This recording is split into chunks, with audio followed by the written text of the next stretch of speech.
Alrighty. So, as I said the other day, I changed my brand. I'm in the middle of all of it. No one thought about this. No one thought about what? The permanent servers not being permanent. You can rotate the ladders in Spider-Man. Oh, that's another interesting thing. My big complaint with Once Human right now is that it's still not permanent. Servers still aren't permanent. That is single-handedly my biggest complaint. What I mean by that is you can be on a quote-unquote permanent server, and then you have to keep merging, and that sucks, because if you know anything about Once Human, then you know that the way the game is centered around your base. And not only is it centered around your base, but the big problem is if you can't drop your base, you can't enter build mode, which means you can't help your hive. Now this could be fixed, and I'm going to be working on the video. This could be fixed a lot of different ways. Hive bases would fix one of them. Number two, I don't know why they're so hell-bent on, and some programmers have told me, because I asked, because I don't know shit. They've said if they coded the chests to have 36 and 64 slots, it's not as simple as just have the chests have 100 slots. It's not that simple. It's not hard, but it's not just simple like go in, because there's a lot of other systems that touch it. But did you crash? Why you crash? Nobody asked. I'm on the other computer trying to get it set up. Nobody asked you to crash. Crashing is not what you were asked to do. No, Once Human is, I put out a video. The state of Once Human is strong. Once Human has retained a lot of its Steam player base, all things considered. Also considering that the way Once Human is currently set up, you don't have to play every single day. You can log in once a week, once you're on the permanent server, and do care and feeding and maintenance. Am I not gonna? Okay. Let's see. We're gonna restart. We're gonna try restart, because restarting your computer fixes 80% of your problems. Here's a problem in the state of the game that I put out. One of the big problems about Once Human is that every time they do a patch, they introduce as many bugs as they do new features, which is a problem because players aren't going to accept that. Like right now, it's really frustrating. I played the game last night. I always load the game in the morning to make sure I'm up to date. I was up to date. I was good to go. And I closed, and now all of a sudden it's saying no. That's a bit of a problem. The other problem is Starry Studios and NetEase are at the mobile booth at Gamescom. Now, I am an enlightened gamer. I'm an enlightened gamer. I understand the idea behind you're going to want a bit of that mobile money. And the reason why you're going to want a bit of that mobile money is mobile makes more money than any other silo. And that's a fact. It's not an opinion. It is a fact that mobile makes more money than any console, and all the consoles together. Mobile makes more money than PC. And unfortunately, while that is a fact, it is a fact that tells half a truth. And that half a truth is, yes, mobile makes a lot of money, but that doesn't mean your game can go to mobile and be healthy. In my opinion, it was a mistake to put Once Human on mobile before they put it on console. And it was also a mistake to dumb the entire game down to support mobile. I'm not saying don't have a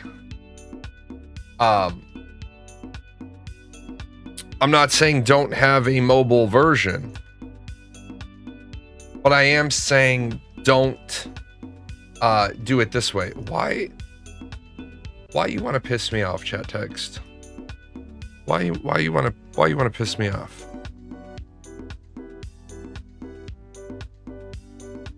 Here's what I'm going to do. I'm just going to fix it that way. There's not going to be chat text on the screen today.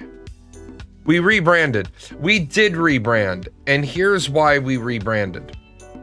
If you've ever read my content creator guide, which I know you haven't, one of the things I talk about in chapter 1, right off the bat, is the importance of your name.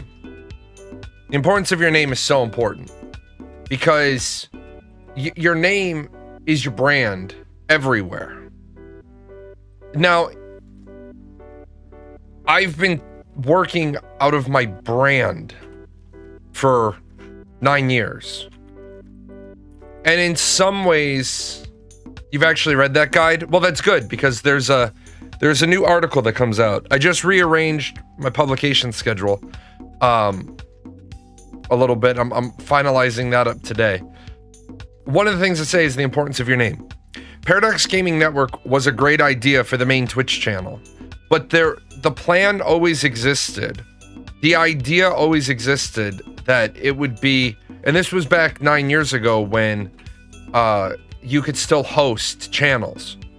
The goal, the intention, the plan was always there were 4 streamers that were going to work together, and we were all going to be on the Paradox Gaming Network main channel. There were going to be specific times that channel hosted you, and then at the same time you could be live whenever you wanted, but you had to be live during your assigned time slot. And then I would be running the hosting, and I would switch the host over to you if it was your designated slot. There was one other condition. The other condition was you can be live whenever you want, but you can't walk on to the next show. So that means if I'm live and I'm supposed to be live from 10 to 2, at 2 o'clock, I have to raid the 2 o'clock streamer and I have to go offline. Now, that doesn't mean I can't go to lunch, take a break, do my post-show stuff, and then come back. Nothing says I couldn't, in the deal, nothing says couldn't come back an hour or two later. But you couldn't walk on the other shows. And then the way it was going to work was your goal was to promote the brand and build yourself at the same time. And then when you did that, anything you got on your channel directly to you was yours. There was no pooled money off that. Everything the main channel got would be divided among 4 people, or it would also pay for the things it was going to do. So there was a plan. Like I had a plan. And then the other 3 pieces of talent all fucking bailed out on me. Well, the problem is I had already put an awful lot of work into the plan. And so what I ended up doing was, for about the first 2 years, I stayed on the stream, I stayed on the brand, and then I got the brand partnered. And so what I said was, well, there's no point to me changing. Well, now that I want to do other things, I'm kicking myself in the ass. I should have rebranded years ago. I should have rebranded years ago so that now that I'm trying to do politics stuff, it's really easy to shift your brand. It's not always wise. It's really easy to shift your brand. It's not really easy to shift a brand that's called gaming if you want to be taken serious in politics. So now that's what I've done. Paradox Gaming Network unfortunately, Paradox Gaming Network has to be integrated into it in part because that's the name of the corporation. PGN Music, where the shit is it? Over there. PGN Music is PGN Music because it was Paradox Gaming Network music.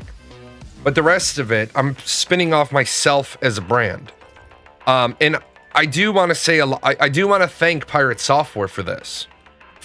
Part of it is seeing how Pirate Software's fucking catastrophe killed a lot of the other projects he was working on.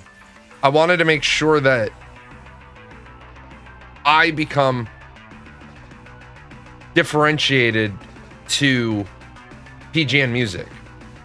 Did you know, interesting fact about PGN Music, did you know that PGN Music is used in the last week, or I'm sorry, PGN Music in the last interval of data that I can't quite parse yet? The videos on TikTok using PGN Music had 6 million views. That's a crazy statistic. Now, do I make a lot of money from that? Fuck no, I do not. But the fact that videos that accumulated 6 million views have used PGN Music, that's huge. So I helped a lot of creators with their creations. I'm happy for that. I'd be slightly happier if I was getting a little bit more money so that I could make more music, because it's not about putting money in my pocket. But it would be nice if I could, you know, if I could knock that out. Rail, are you going to be ready to knock out nightmares? Like adrenaline shots and all that good stuff? Rail's my hive mate. He's good sport. Right now I'm building websites and writing guides and working on flow and trying to get ahead. What I'm trying to do is I'm trying to get like 100 days content for like the motivational motivational stickers that I put out every day. I'm trying to get 100 of those done. And then I'm trying to get like 50 or 60 TikTok responses done. So that way I have a folder that I can, if I need a day off or if I get sick, I don't want there to be no content. So that's the piece I'm working on now. Like when I go to Orlando for 5 days, I won't be responding to TikToks, but I plan on having I plan on having them scheduled on YouTube Shorts. Now, Instagram, I probably won't, while I'm on vacation, I'll probably not post anything political wise. Oh, we need backpacks? Okay, I'll wait on you. And then, did I put the other gravity bag down here for you? Yeah, there's a gravity bag for you. Since I have 10,000 gravity crystals.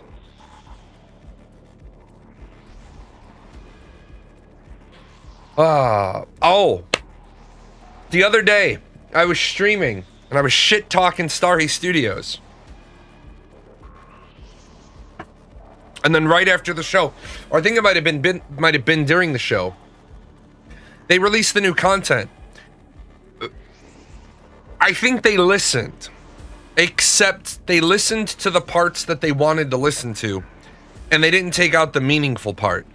Starting on the 28th, we're going to be able to build these sky towers that open up a portal to another planet, and we have to defend it for 10 minutes. And the better we do individually, the more reward we get individually. And then the better we do as a server, the more reward we get. That's cool. I think they could have gone a lot better direction. And the lot better direction that they could have gone was, instead of building it away from your house, you should have had to build it at your house. But as Rail will point out, No, thanks. Cool. Appreciate it. Saffron. I'll go through some deviated saffron while I'm waiting. They listen, but they also listen to the whiny crybabies, and those aren't the people that you want to listen to.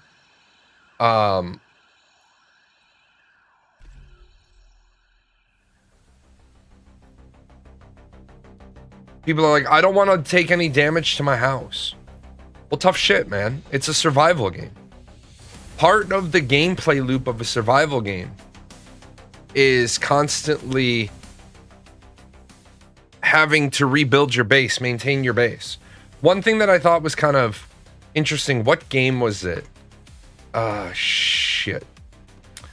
There was a game, yeah, I miss when bases could be destroyed. I miss hive bases. Hive bases were great. What game was it that your shit took gradual periodic damage? There was a game where your base took just routine damage and you had to address it. That was good, because what it means is you have to be paying attention. You can't just be logging in and not addressing the needs of your base.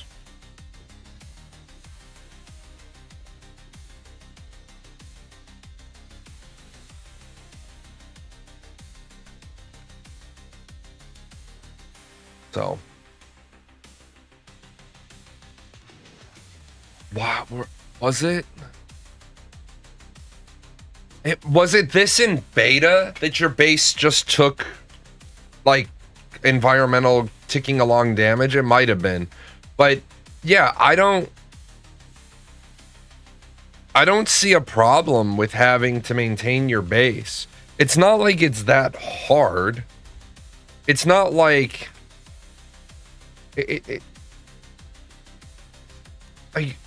one of the most frustrating parts about 7 Days to Die, but one of the best parts about 7 Days to Die is when you get like, you're on like day 49, you're on like your 7th blood moon, and all you're doing is hoping that your base survives, and then you have 30 minutes of defending that base. What the fuck happened to all my TVs? What happened to the TV wall? I didn't even notice the TV wall had fallen.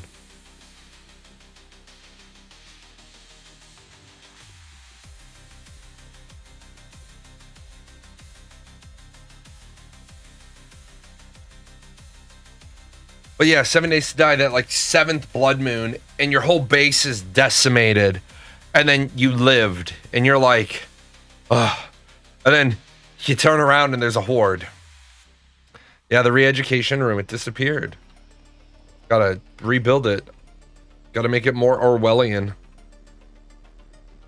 By the way, I know I'm foot stomping this book a lot, but this book has got me convinced. When I was a young man, and my wife laughed at me when we were driving home from Stir Fry yesterday. When I was a young man, I read 1984 in about a day and a half. Like, after school one day, at school the next day, and then after school the next day. So, like, I got my book in the morning at school, read it that night, and then went to school. Every period, I will tell you, every period of the next day, I was sneaking my reader into what I was doing. Like, I will freely admit, the day that I was reading 1984 years ago, I had 1984 inside of my Bible, because we had to read the Bible at school. I was so enthralled by 1984 because I thought it was the greatest work of fiction ever. And now I'm rereading 1984, and it's taking me a very long time, because as I'm reading this book, I'm going word by word and line by line, and I'm saying to myself, what I thought was fiction 32 years ago is now the world I'm living in.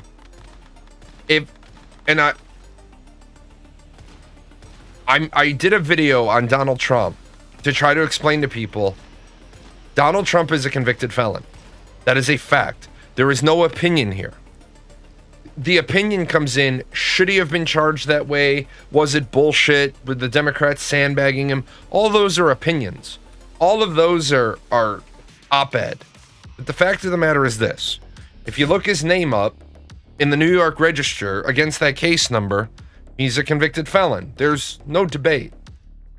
The number of... Goodbye. I didn't need you. I hit start instead of open. The number of people that want to argue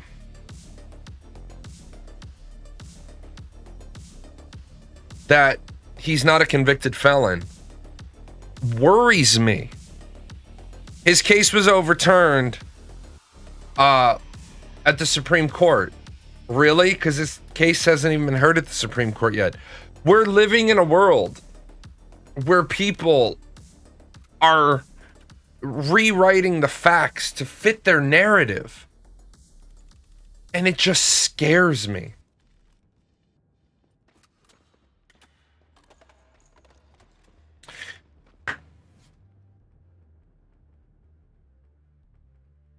You spent 20 hours this week on study modules to read mathematics, took your placement test, placed right into the highest tier. Good job.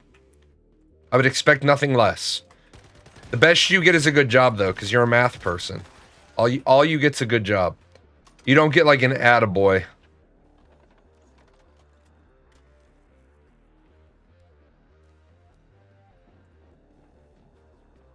I also had to take off all my hotkeys on my mouse.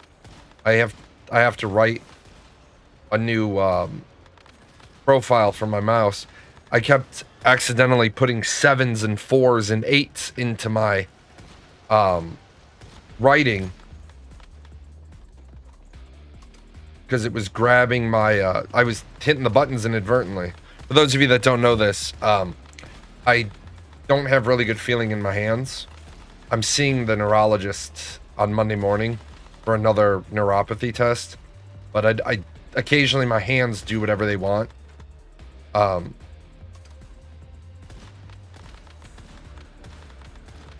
My hands will twitch, my muscles will twitch. It's in both hands now. But it's been better since I got my shot. So I need to just make a second profile for gaming.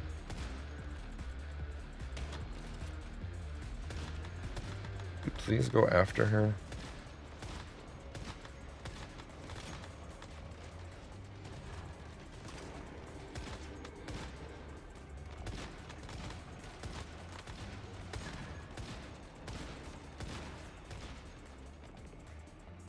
Fuck what? Fuck a duck? Fuck is a great word. It's a word you can apply in every part of speech.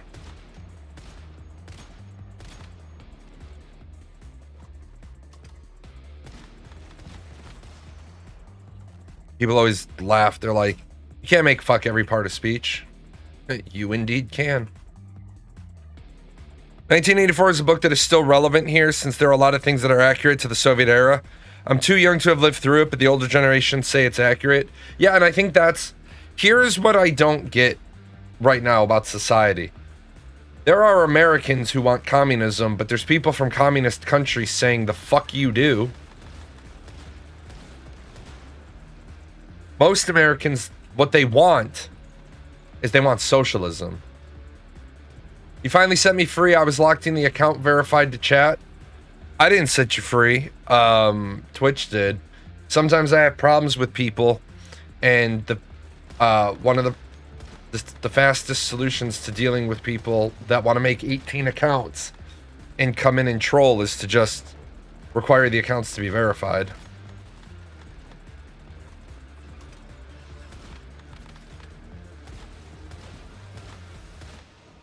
Unfortunately, it's those one person does stupid things, and they just ruin it for everybody.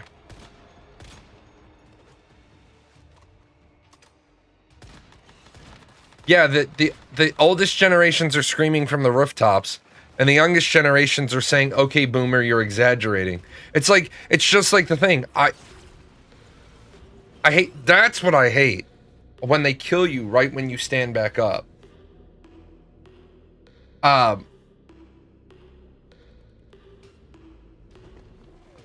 It was like the people that, even on my show, talking about, oh, how the 80s were better and the 90s were better. Like, look, I think you're remembering it with nostalgia because it wasn't that good. Like, yes, I understand that a lot of people, when they say 20 years ago, they're thinking about the 80s. But the 80s weren't good. Now, video games were better in the 80s. Absolutely. You know why video games were better in the 80s? Because they had to ship as complete products.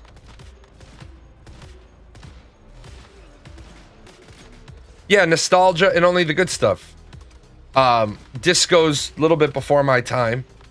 But drive-in movies were still a thing when I was a kid. I saw many a movie at the drive-in.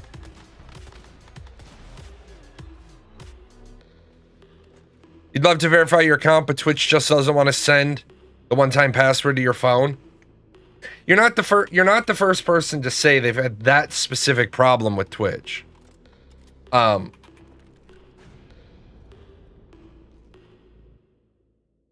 Somebody else, really, it can pull you out of the other room. That's bullshit.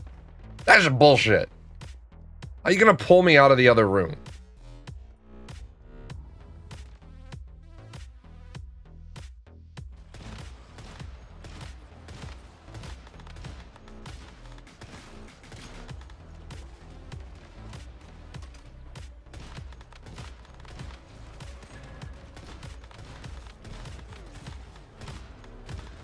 Do you mean that you ignored many a movie at the back seat of a drive-in with a girl? Actually, no.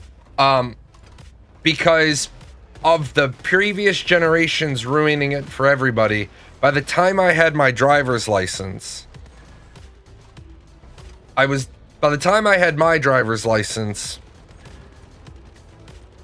drive-ins were...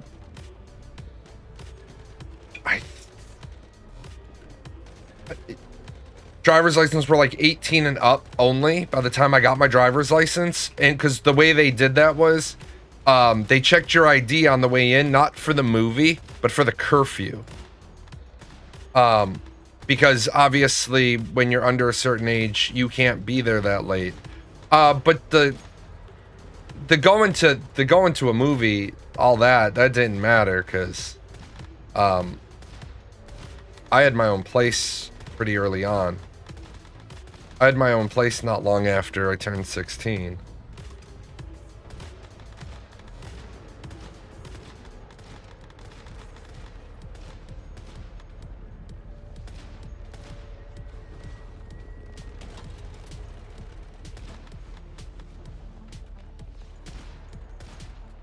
But no, video games were better. The quality wasn't, the graphical fidelity wasn't. But when you got a game, the game had to be good. The game had to be good. The game had to be complete because there was no patching. There was no patching that Nintendo cartridge. Which is one of the things I wish we would get back to. I wish we would get back to a launch quality. Like, people say all the time, same-day patching isn't a... launch day patching isn't a big deal. You're right. Launch day patching isn't a big deal. But the fact that the game wasn't ready for launch day is a big deal. It's the other day when, Once Human, all their Steam account users were locked out. Because they didn't vet the build. Now, they never told us exactly what happened.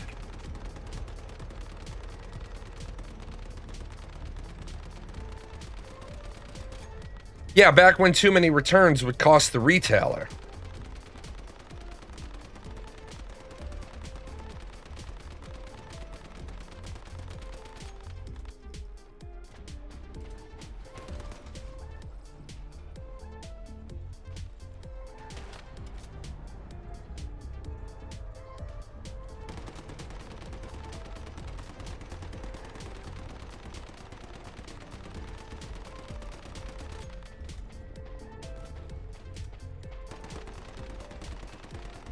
Change my build for this guy, I think.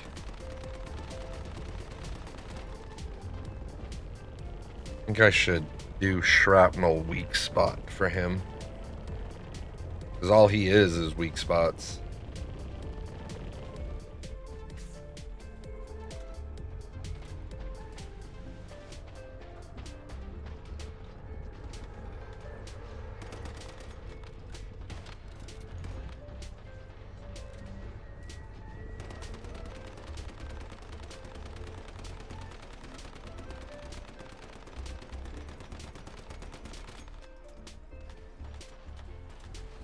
In modern games, are better in most ways on a design point. From a technical standpoint, old games were generally more refined.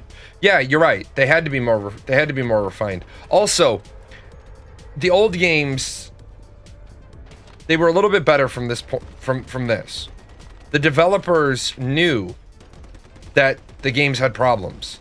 They had limitations, and Ashes of Creation Phase 3 apparently starts on Monday or Tuesday, and I'll check it out, but I'll probably check it out for no more than like a couple of hours on one day, and it's still going to be terrible. It's still going to be terrible game decisions and terrible game designs. And the reason why is because you've had a company that doesn't have the pedigree to be trying to solve the world's problems, trying to do all these things where, like, we're going to do something that no other game studio has been able to do. Like, look, there's always going to be somebody there's going to eventually be somebody who gets dynamic gridding perfect, amazing. But that's going to be like an Epic Games where they have 15 engineers dedicated to the idea of fixing dynamic gridding because it's part and parcel of the engine. It's not going to be a small studio that's trying to build a video game that cracks dynamic gridding. It might be an engineer that works at that studio who dedicates every waking minute he's not at the job to thinking about it at home. But it's not going to be the studio itself. Especially not a studio that had a big auspicious goal to begin with and now is phased back. Like, you're phasing back because you literally can't make what you're building. I don't think people realize just how much stuff they took out of the game by removing one node level. They took a node level out. That's huge. Especially when you factor in how much work, considering that the only limitation on nodes was the limitation at the highest level. And this isn't me being a jerk off, this is just me spitting facts like a dragon. One of the biggest problems about Ashes of Creation was Steven had all these great ideas. But for years I was asking the hard questions. And I was always getting, well, it's still in development. And I get that. It can still be in development. But that doesn't mean you take questions like the one, and I can bust out the image. One day Steven was giving, and this is years ago, he was giving a technical explanation of the distance between nodes. And I'm literally writing down word for word what he's saying. I'm making an artifact. Literally, he has no idea what he's talking about. Not that he knows the game and I don't, but he's literally saying, like, a metropolis will be this far apart, and a node will be this far to this far, and I'm just writing all these things down, and I have I think I still have the PowerPoint, where I took, okay, this is what you're saying, and this is what you're saying, and this is how that translates to an image. So either one, what you're saying is inaccurate, Or two, you're just bullshitting, hoping that there's not a Jalan in the audience writing down the shit you're saying. And when I posted it, it's always well, you worry too much. Okay. What happened shortly thereafter that? Didn't they drop from 103 nodes to 85? So you cut 15% of the content out. And then what was next? Oh yeah, then you took out an entire node phase. Oh, you're still in the dungeon.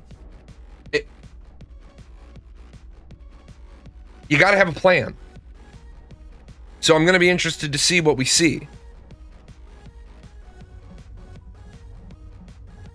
Did I see that no, I don't look at their emails. To be completely honest, I don't look at what they send because it's not worth my time, because what they send me doesn't help me build content. So, I'll probably double back and look at it if we're getting Ashes Alpha 2 Phase 3 this coming week, then that'll probably be my video for the week. Actually, it'll probably be my video for the following week.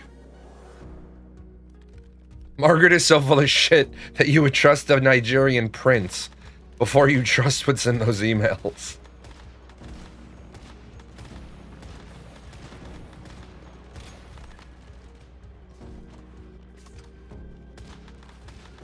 But that's why you take a small little developer like Josh, I think his name is Josh, from Eternal Tombs. And Josh has a plan. He has a plan. His plan is he's using store-bought assets. Why?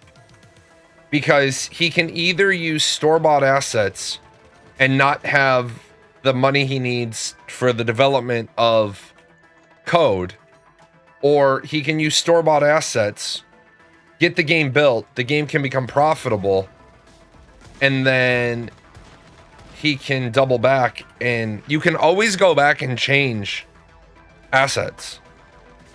You can always go back and change the art. You can't go back and easily make the code better. You can, but not easily. Because remember, you wrote the code that way for a reason. If you start changing it, that's a lot of work. You got Fractured. Fractured got bought.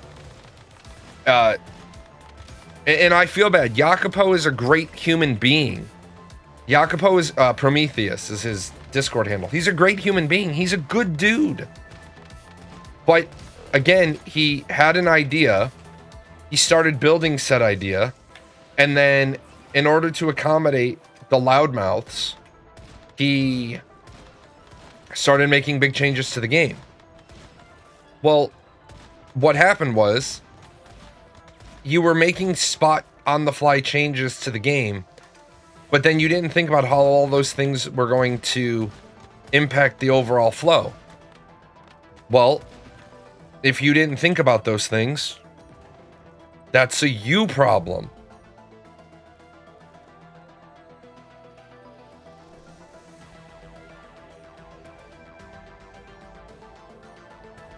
Well, that's an awkward shame. I thought I'd picked up the other rocket launchers. Oh well, like Deadpool.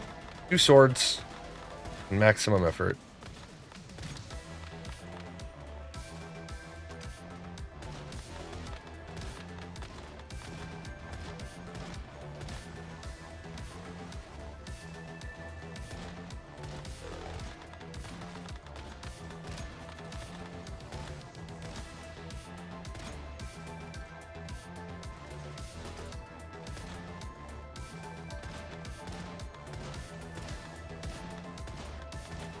Yeah, changing an asset is literally changing a file name. Now, yes, I'm not saying it's that easy because There's a lot of bits and bobs that go into the construction of that asset. That asset has to be done right. It has to look smooth. It has to be animated properly. It has to be, the asset itself has to be optimized. The poly count has to be right. It has to match with other things. And I'm not saying it doesn't. Like, it has to match with the entire animation has to match with whatever theory you're going with. Full animation, animation locking, animation canceling, animation aborting. That the animation has to align. But at the end of the day, all of that is irrelevant to how easy it is. Now, I did see what you said, Salty Bread. And what I mean by you coded it that way for a reason. You coded it that way for a reason because it's what fit. Now, one person that I know that works in game development, they made me laugh once, and how true this is. When you're a game developer and you're working on a project, they're always challenging you to learn new things, learn new and better ways to do things. And what my friend said was, that's great, except you don't want me learning new and better ways to do things while I'm working on a project. Because then I've worked on something from January to June, and I've coded it one way, and then when I start working on it in July after learning the new thing, now I got to go back and I got to change everything. Get it written first. Get it functional, and then optimize it. But I do agree with what you're saying. And that's why, as a project manager, see, I'm never going to talk about the how you code. I don't have a fucking idea. But what I do know is that there's got to be a plan. And that plan is, if Team 1 is working on Module 1, and Module 1 is supposed to kick out red circles, and then Module 2 is supposed to take a red circle and turn it into a purple circle, and Team 3 is expecting a purple circle. It boggles my mind when programmers tell me this shit. That Module 1 isn't built yet, Module 2 isn't built yet, and yet they're working on Module 3 because Module 3, they need the output of Module 3 for something else that they're working on. But then something happens and they can't make Module 2 spit out the cookies the way they want it to.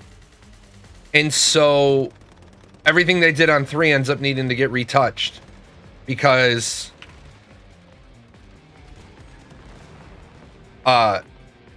they're not getting purple circles anymore. It's why I think there needs to be some thought in why it's not a matter of agile good, waterfall bad. It's agile good if we're building if our company is building something and the customer is external. Waterfall good if we're building something and we're building a product that we're going to sell.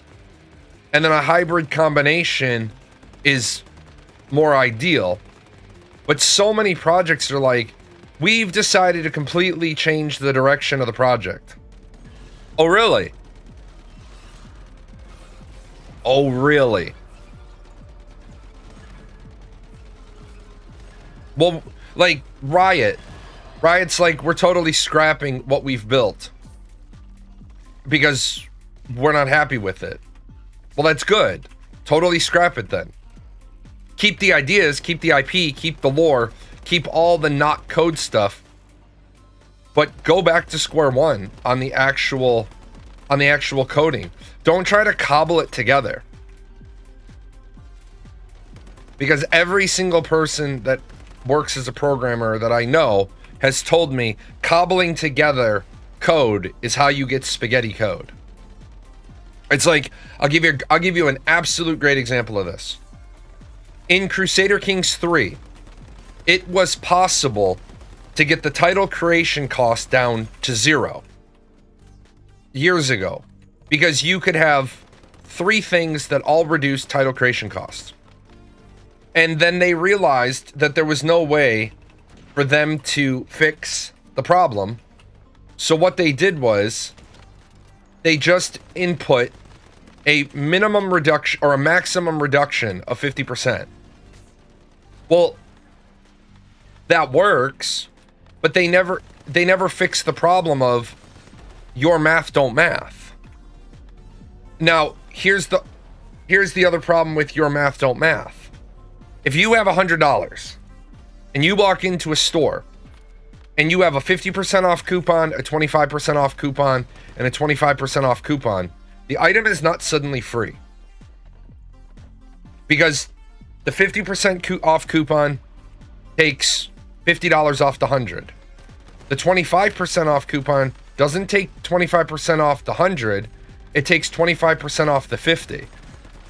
And then you get the other 25% off of the like $38.50. Well, in Crusader Kings, they were taking it, all three were taking it off the top. And now we have that same problem in reforming religions. If you're a scholar, if you're a prophet, and your religion has right, and you convene the Council of Toledo, you can reform a religion for 0 piety. And let me tell you how messed in Crusader Kings 3, if you can make a religion with 0 piety, you can do some twisted stuff. Yeah, the math don't math. And what that is, it's somewhere in there, somewhere in the code, somewhere, somebody broke something. And so instead of fixing it, they just found a convenient place to put a ultimate stopgap. But then it still doesn't math. It still doesn't math. Which means eventually, let's say that game has a 15-year development cycle. Eventually what's going to happen is a programmer is going to introduce something into the game that breaks the shit out of it. And the programmer is going to be like, well, the way math works is, because nobody told that programmer, well, yeah, that's the way like real world math works, but the way that Crusader Kings math works, the way that Paradox Interactive math works is this. Yeah, they fucked up. Well, I'm not sure if they did that, or, because I don't know, or if they simply fucked up the calculation. Because for something like that, there's clearly a formula that's happening, and I could probably find it in the code. Crusader Kings 3 is great as a game because it's a highly moddable platform. You can see all the code. It's not like they keep secrets from you. You can see how every single thing functions in the game. You can also see that they don't keep normal, like, they don't keep good naming conventions between different parts of the game. For example, in my oh so humble opinion, if you have something called marital ceremonies, if it's going to display in the culture window as marital ceremonies, then in my humble opinion, and this is just my humble opinion, it makes sense for that to be called marital ceremonies in the code. But it's not. In the code, it's called marital traditions. Well, why do you have two different things? Why is it later on some things aren't called what they are? They're called NL1 underscore something underscore something. Well, you're trying to identify that it came from the Northern Lords DLC. Okay, I could get down with that idea. What does having it identified matter? And then a modder told me the reason why it matters is because modders need to know, modders need to see it so that it's quickly identified as something that is not in the core game, but it's only accessible to those people that have the expansion pack. Okay, now that makes sense. That's a good reason for the naming nomenclature. That makes perfect sense. Okay, so why don't you follow that standard naming convention in all the other expansion packs? You know what I'm saying? Like, hey, this isn't a good way to do it. Well, it's the way we do it for these reasons. Oh, that's a good reason. Thank you. Why don't you do it for all of them? I gotta go to lunch now. Like what the fuck? Who the fuck you bullshitting right now? We do it this way because it's best practice. So you're not following your own best practice? Follow your own best practice, man. I'm trying to be mean, but if you want me to give you credit, then be consistent.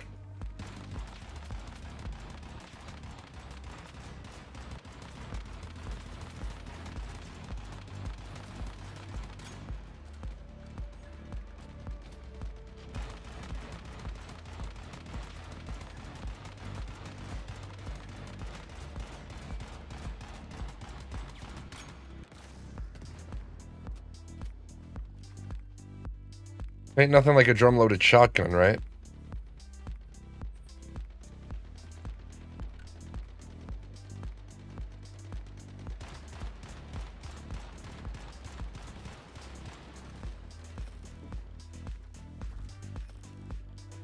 That's called stupid. They shouldn't be the one. It should be a dictionary or a 2D relational list. Yeah, I don't disagree with you. The other thing is, it bothers me so much that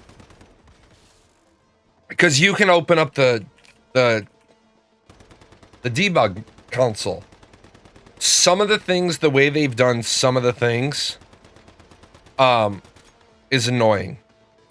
Yeah, due to the pure number of different files.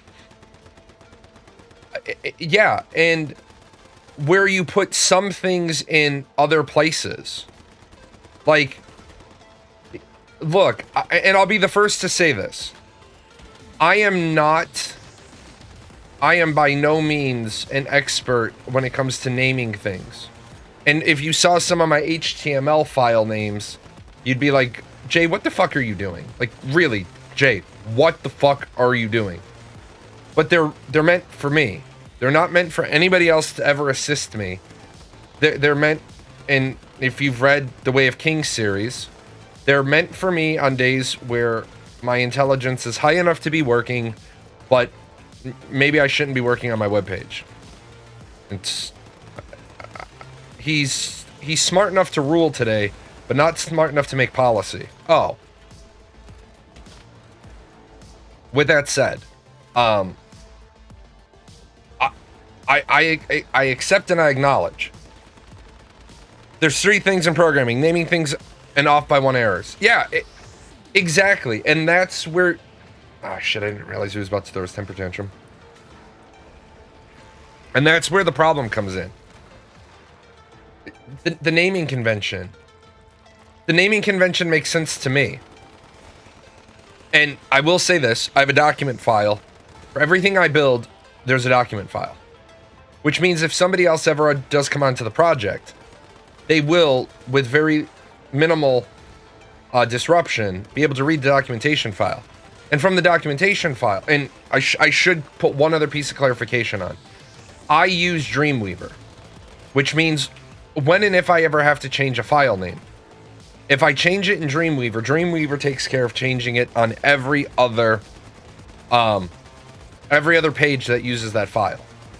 If I move the file into a folder, Dreamweaver will take care of updating every single one of the files. Now, y'all should be proud of me. Y'all should be proud of me. If you look at ParadoxGaming.net, or you look at Arcade 101, or you look at PGN Music, I'm no longer writing individual pages. Somebody learned how to use JSON files. Fucking Happy Gilmore. Someone learned how to putt.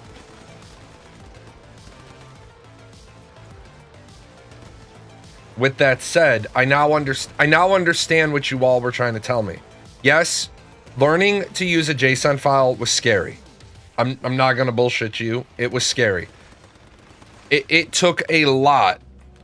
It took a lot of repetitions to understand what I was doing. Well, once I understood that, like, I built my own webpage, my own article, my own JSON builder. I've built my own JSON builders.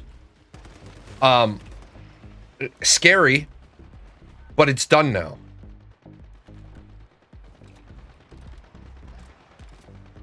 Now I understand what you all were trying to tell me for years.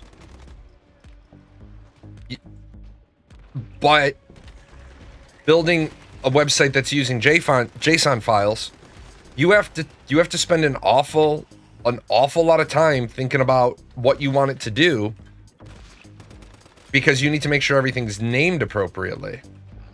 And it's not a huge deal if you have to make changes. It's not a huge deal. But it is a huge deal if you forget that you don't have that field. And this is what I fucking learned, and it was a fucking pain in the ass. If you don't have that field,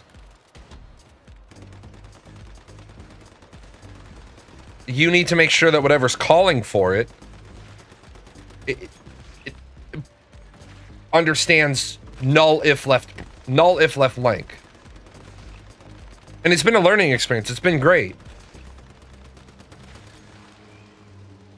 I can only imagine what developers have to go through when they're getting 37 different new directions all the time.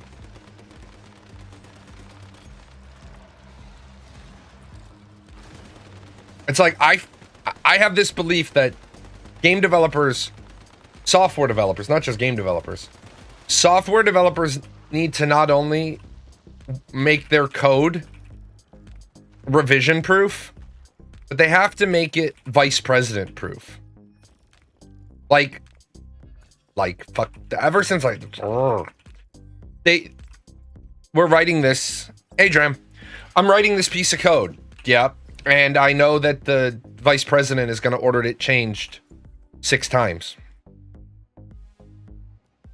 Well then. Yeah.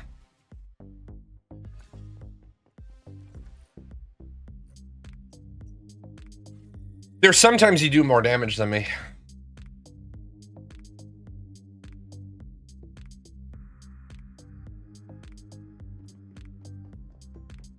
Well, most of the time, most of my damage is coming from these. The Wish rockets give me, like, sometimes as much as 5 million damage.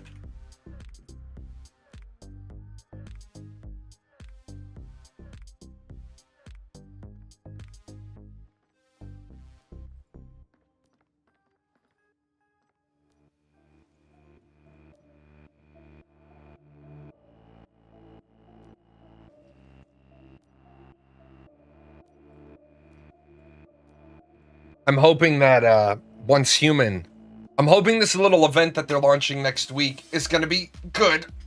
I'm hoping that it's going to be enough to, like, give me a reason to log in other than collect gravity crystals. Because right now, logging in just for gravity crystals is getting very boring. This comes to the multi-server thing you were talking about. From what I see around, a lot of people struggle a few threads together properly, and here we talking about multi-system, multi-process, threaded system. Yeah, exactly. And that's, like, I remember my father. Well, we can only do 3 a week unless the server hits certain benchmarks, then we can do more. And don't worry, I'll be cracking the whip on these people. They're like, have you done this? Shut up, get out. Why are you at a Prime War? Have you done your 3? No. Go do your 3. I remember my father once. My father taught me a very valuable lesson, and I laughed about it because my father taught me the same lesson that then Star Trek Deep Space Nine would have in their dialogue. And what my father taught me was, if you don't have the tool you need, you've already failed. But if you're already on site and you're already working on the project, if you don't have a hammer, you use a pipe. And I used to always laugh about that until I realized that's why so many game companies are fucking up their products. And here's what I mean.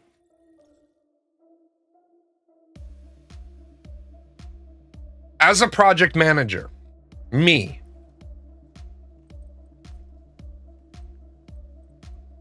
sub goals are suggestions. If you're going to button it all up together to get to an arbitrary deadline, and at the end of that arbitrary deadline, I'm going to be irritated because you've told me, well, we hand jammed this up to demonstrate its capability. Then I'm going to be pissed off. And the reason I'm going to be pissed off is that is of no use to me. As the project manager, it is absolutely no use to me if done doesn't mean done. You know what I'm saying? This is done. Well, what do you mean it's done? This is done. Does it? You're right. It doesn't demonstrate capability.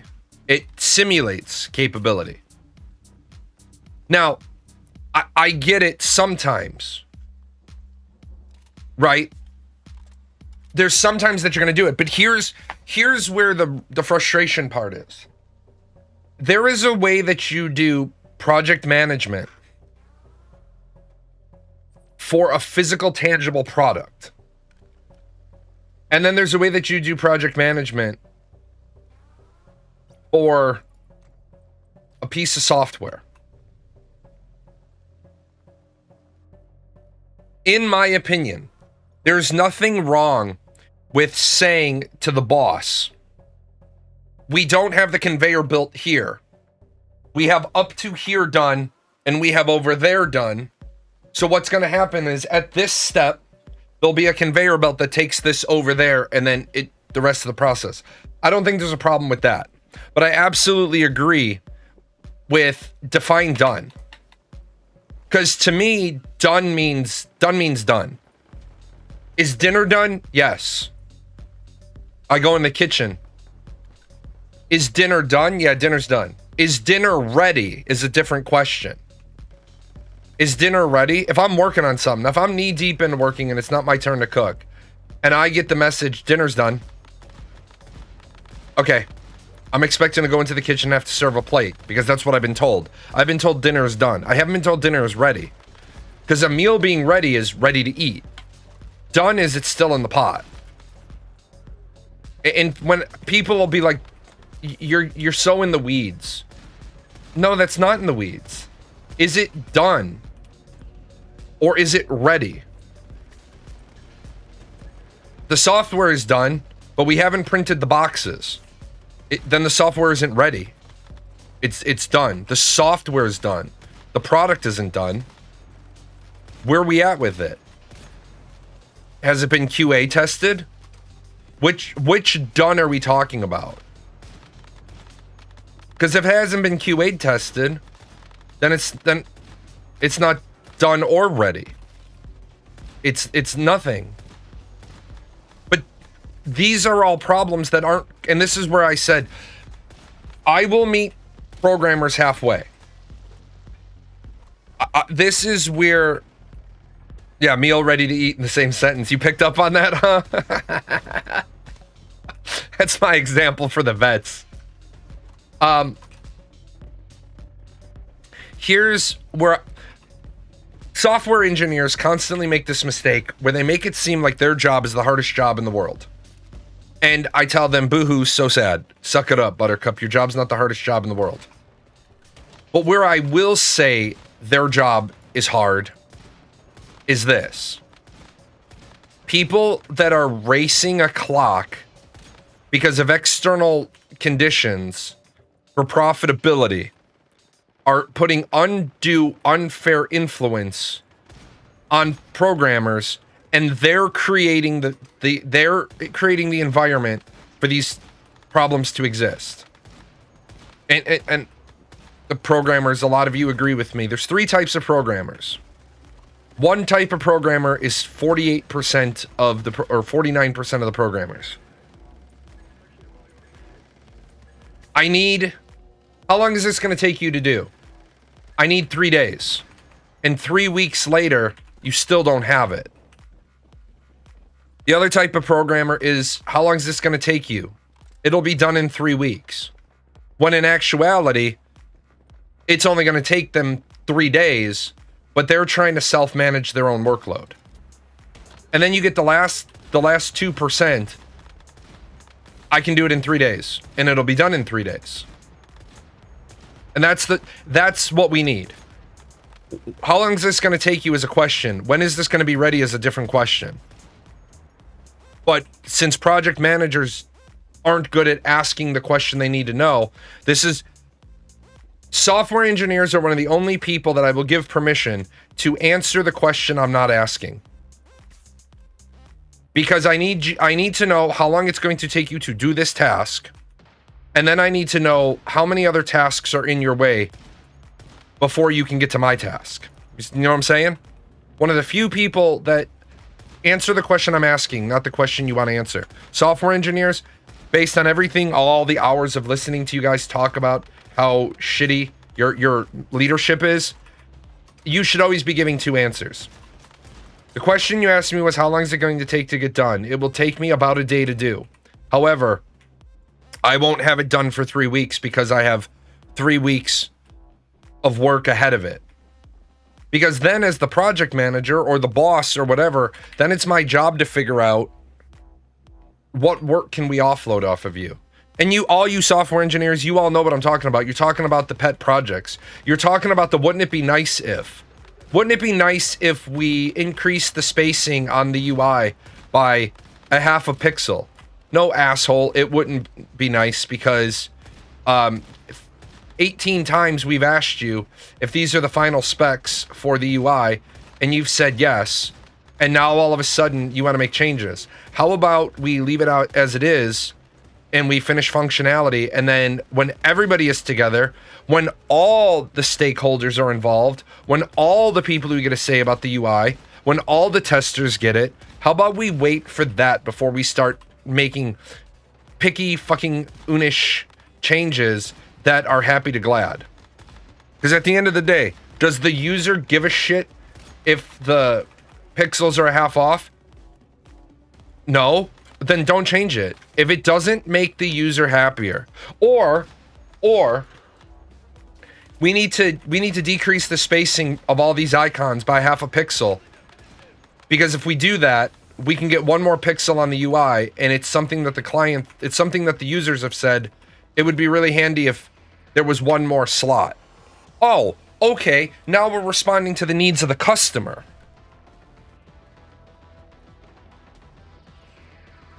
Yeah, no you don't. Those 3 weeks of work are now deemed lower priority. But at the same time, what does a boss do? And we talk about this in every career field. A boss walks in, wants something done, and everybody starts working on what the big boss wants. And then all of a sudden, the big boss has created a ripple effect, and none of the work is getting done on time because the big boss interfered. If the big boss had let the people do the job the way they wanted to, not only would the big boss have the report he wants, 15 other people would have the report that they want. But the big boss decided his report was more important. And that's why I will say this. I used to get in quite a bit of correction for telling people, you don't call into my flight. I don't give a shit who you are. I don't give a shit if you're the squadron commander. You do not, and I used to tell my boss this, you do not call into my flight and give people a tasker. You call me and you give me a tasker. Because then I will put the right talent on the tasker. Your tasker will always be the most important. And my boss said, you're not always easily accessible. Sir, I carry a BlackBerry. I am always accessible. I am always accessible. I am always on duty, boss. Well, what if I have an idea at 4:30 in the morning? Then call me. I'm up. I'm probably already on station. Then call me. Well, what if it's after you've gone home? Then call me. Call me, motherfucker. Call me. Let me tell you. Don't call me into my flight. I had fucking one day I went back. I was gone on 1 day leave. I was gone on 1 day leave.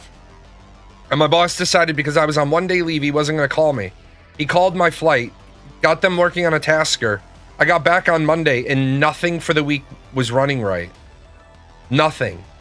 Because they hadn't done Friday's work because they were trying to get a piece of work done for the squadron commander. And I was like, so you understand that nothing is getting pushed out on time this week now. Well, your people should have stayed late.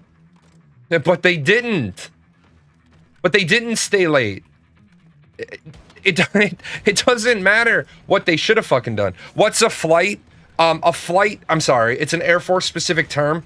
It's the lowest, it's the second lowest organizational level at a squadron.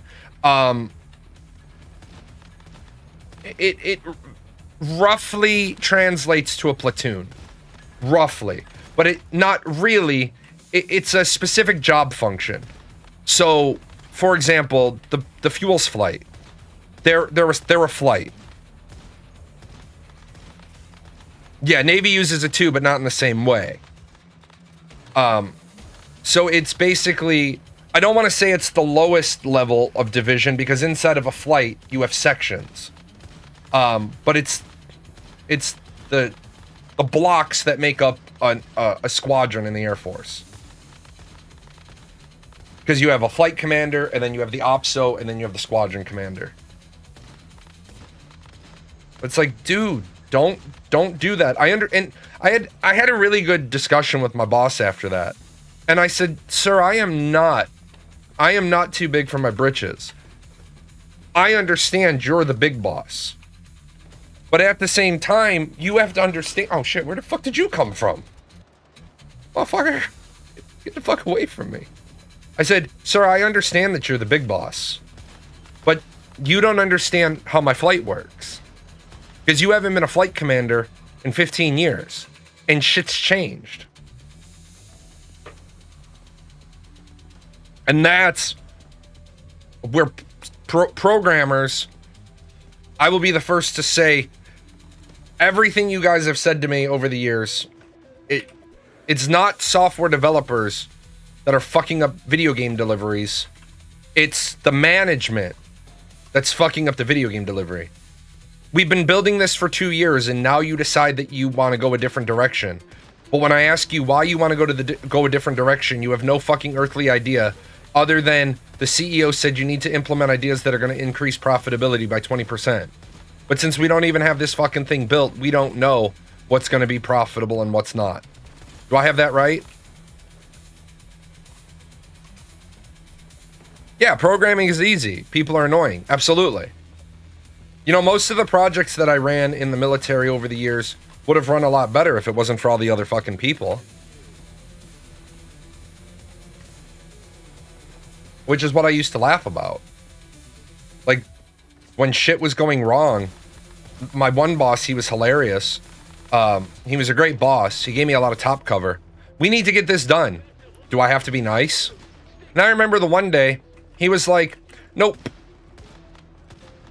I'm like, he's like, you do not have to be nice, but you do have to respect rank. Got it. Got it, sir. Got it. Nobody's going home today until this is done. You can't tell me I can't go home. Well, actually, the IDP says I can tell you that. Your duty day doesn't end today until I have what I need. I'm going to tell my boss. Go ahead and tell your boss, because your boss's duty day doesn't end until I have what I need either. So, thanks for playing the game. And stupid bullshit. Okay. Thought we killed you.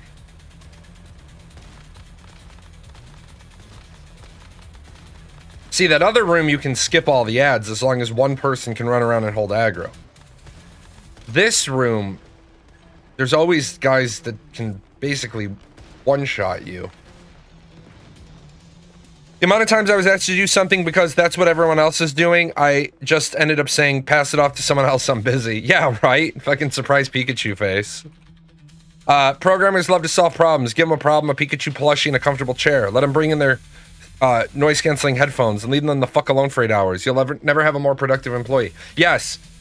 Swear to God, man, I knew that before anybody told me that. When I took I've been the project lead on 2 pieces of software. I am not a programmer. I am not a coder. I am the guy you call when it is completely fucked up, late, and over budget. So I got sent to an office, and I was told my new job was to fix this problem. And I reminded them I'm not a programmer, and they said, no, but you're really good at continuous process improvement. You're a really good leader. Get it done. I started telling people, I said, I don't give a shit what hours you work. All this, like, guy puts in a week's leave. And I can't deny his leave. Guy puts in a week leave, and I know it's going to impact us. So I just went to him, I said, hey, I'm not telling you no. I'm worried about you. I haven't had a chance to really get to know you. I said, I'm just wondering, what's up with the week's leave? Are you burnt out? He's like, oh no, I have to take the week's leave because my wife has to do clinicals, practicals, whatever, and she's going to be working 12s, and we can't get childcare at the CDC for 12 hours a day. We're not allowed to. We can't be there, and that's a fact. You can't. The military will put you on a 12-hour shift, but the child care center on the base can't have your kid for more than 10 hours a day. Okay. So I said, so do you really want to take the leave and burn the leave? He's like, no. And I said, okay, well, what can we do? What accommodations can I offer you for a week that gets you coming here doing your job? And all the guy said to me was, well, I can come in, but I have to come in later because I have to have time to drop off my daughter. And then I need permission to telework 2 hours a day so that I can pick up my daughter. I'll sign out in the system or via email or whatever the fuck it was. I'll go home. I'll sign back in. I'll work for 2 hours from home. And I said, done deal. Done fucking deal. Do that. Ripped up this fucking leave form. Do that. I'm gonna make you take a week's... Your boss is gonna tell you to take a week's worth of leave because we can't accommodate you coming in a little bit later because you have to drop your kid off and then you have to pick your kid up. And you're willing to work from home. It's leadership that causes fucking problems. It's not the worker. What does the worker want? The worker doesn't want to fucking burn their leave to take care of their kid. The worker wants to take care of their kid, keep their leave for when they want to go on vacation. Like, my God, man, take care of your people. And taking care of your people, I am going to say this. Taking care of your people is not good pay, and it's not it's not good pay, it's not pizza parties, it's not listening, it's not cultivating a good workplace culture. It's taking care of the individual when the singleton issues come up. That's it. We're not struggling with world-class problems here. We're struggling with bullshit. I'll be right back.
All right. Ever since the pandemic, I've been working from home. They started return to office with us, but I got a year exception work from home, and it's supposed to end in November.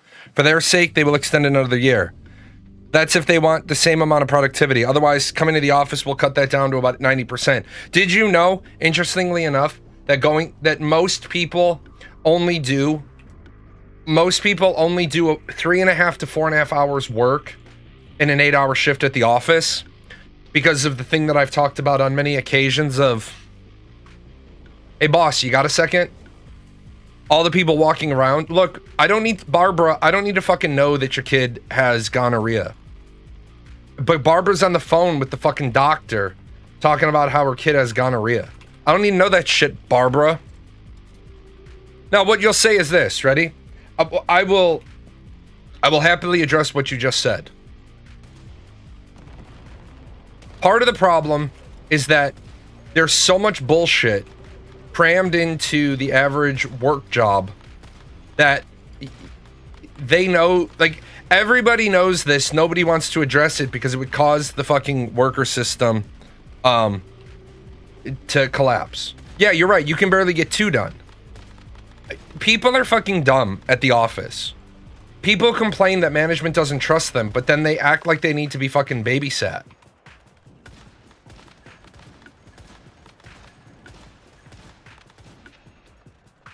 I spent the first 4 years of my officer career before anybody ever 3 years of my officer career before anybody ever sat down with me and had a conversation. Maybe it was 2 years. I'm trying to remember when I got that particular commander. Anyway, the punchline of the joke is this. I've said multiple times that during certain assignments, I would be at the base at 4:30, 5 o'clock in the morning. One day, a commander asked me, how many hours a week do I work? And I said, well, I work about 60 hours a week, but I'm on station 40 hours a week. And he's like, yeah, we need to talk about that. You need to be giving the Air Force more. I said, no, I don't. Not at all. I said, according to A1 regulations, anytime I'm working more than 40 hours in a week, you have to be putting in a piece of paperwork to the manpower office. Because if I work more than 40 hours in a week, then I'm doing more work than we get people for. So I'm on station 40 hours a week to do the 40 hours of work a week that need to be done. Now, the things that I choose to do at home are for the betterment of my troops, the betterment of my airmen. Things like writing awards packages or writing better OPRs or writing better EPRs, writing OTS applications. That's stuff I do at home. And my boss is like, well, I'm on station 50 hours a week. I said, yeah, but you're on station 50 hours a week, but you take an hour lunch every day.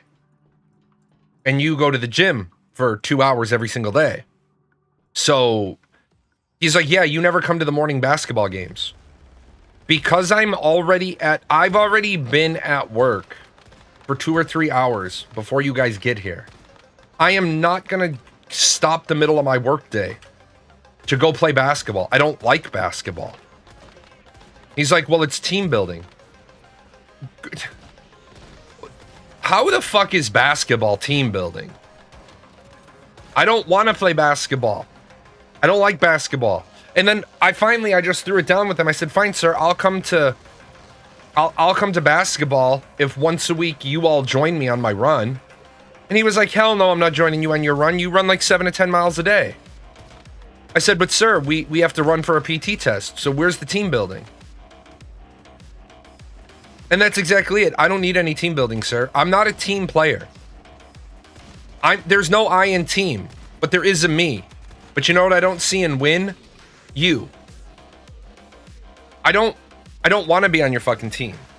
I want you to give me tasks and I'll do them. That's what I want. That's what I'm good at. I'm a fucking problem solver. That's what I will get done. And that's how I treated my people.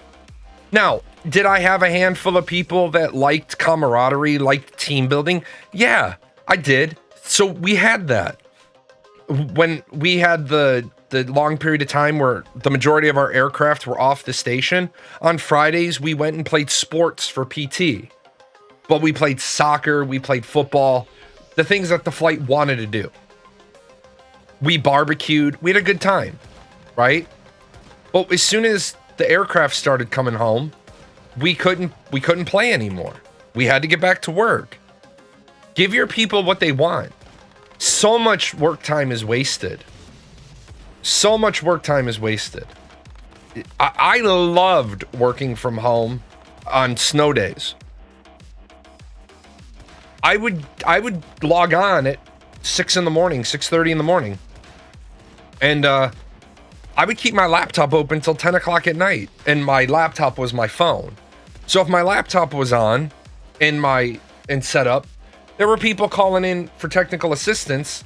Instead of leaving us a voicemail, getting them called the next day,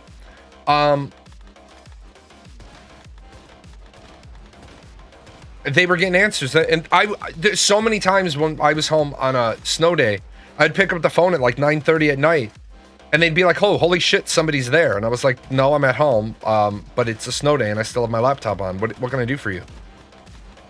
And like got their shit resolved. I would fucking let me work from home. I'll fucking keep my laptop open 60 hours a week. You let me work from home.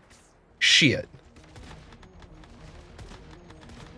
They already know. Here's the problem. They're still operating on the old manual that wage slaves and wage employees need to be constantly supervised or they're robbing you.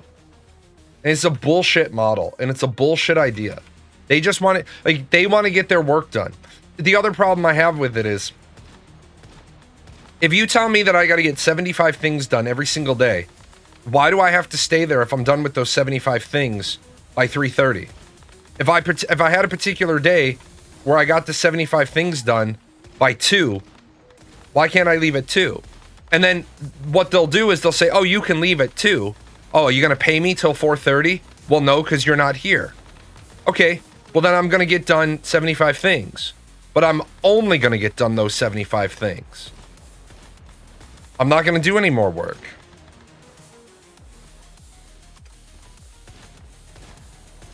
Yeah, you don't want extra money, you want work from home. Because here's what you get when you work from home. Number one, you don't have a commute. So you don't... Okay, don't pop them. They should run to me. Don't pop them. Come on, guys, run to me. Guys. You don't want to be stuck in traffic for 60 to 90 minutes each way. Yeah, you don't want to waste 3 hours, so it's 90 minutes. Look at that. Holy shit, look at that. You said 90 minutes.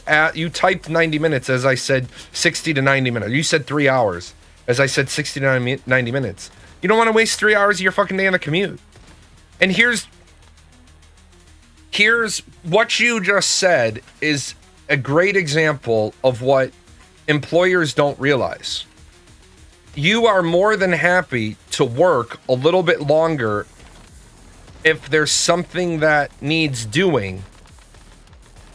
Occasionally, you're not going to want to be told you need to do it, but you have no problem staying to get it done if it helps you not have less work tomorrow. But then, if you're facing a 90-minute commute, you're Fred fucking Flintstone. 5 o'clock comes, you're swinging down the tail of the Brontosaurus. You don't give a shit if the problem's solved or not. I don't like the petty middle management people that push for return to office because with work from home, it shows they're kind of useless and are scared. And you're right. But here's the trick to that. A smart company, if you put me at the top level of a company and I had a bunch of middle managers screaming for people to return to office because of how because they're worried that they're not going to have a job or job relevancy, you know what I would do? I would get rid of them, or I would ask them if they're capable of operating at the worker level.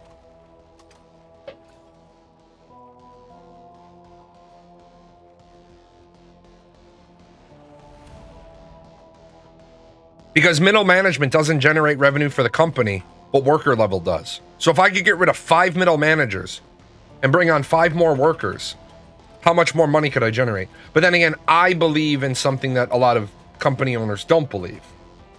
I believe in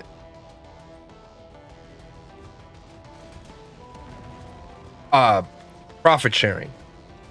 I believe in profit sharing as an individual. I do not believe in profit sharing as the top level theory if the person who wants profit sharing isn't accepting that wage slaves, wage earners aren't entitled to profit sharing because you didn't absorb any of the risk. And that's I think the piece where people don't understand. I'm not trying to keep you poor.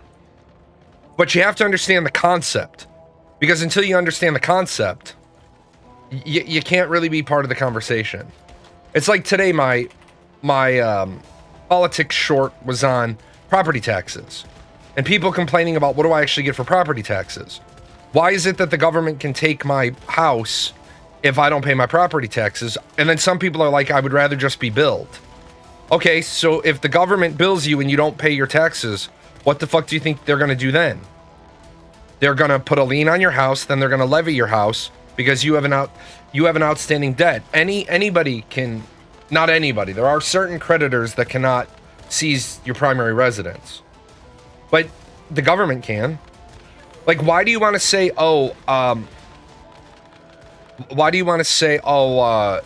just send me a bill? Or why can't I deny to have those services? Because they're societal services. They need to be there in case you need them. Like, and it kills me because you try to say that to people. And you're like, would you please learn the fucking theory before you have an opinion? And they don't want to.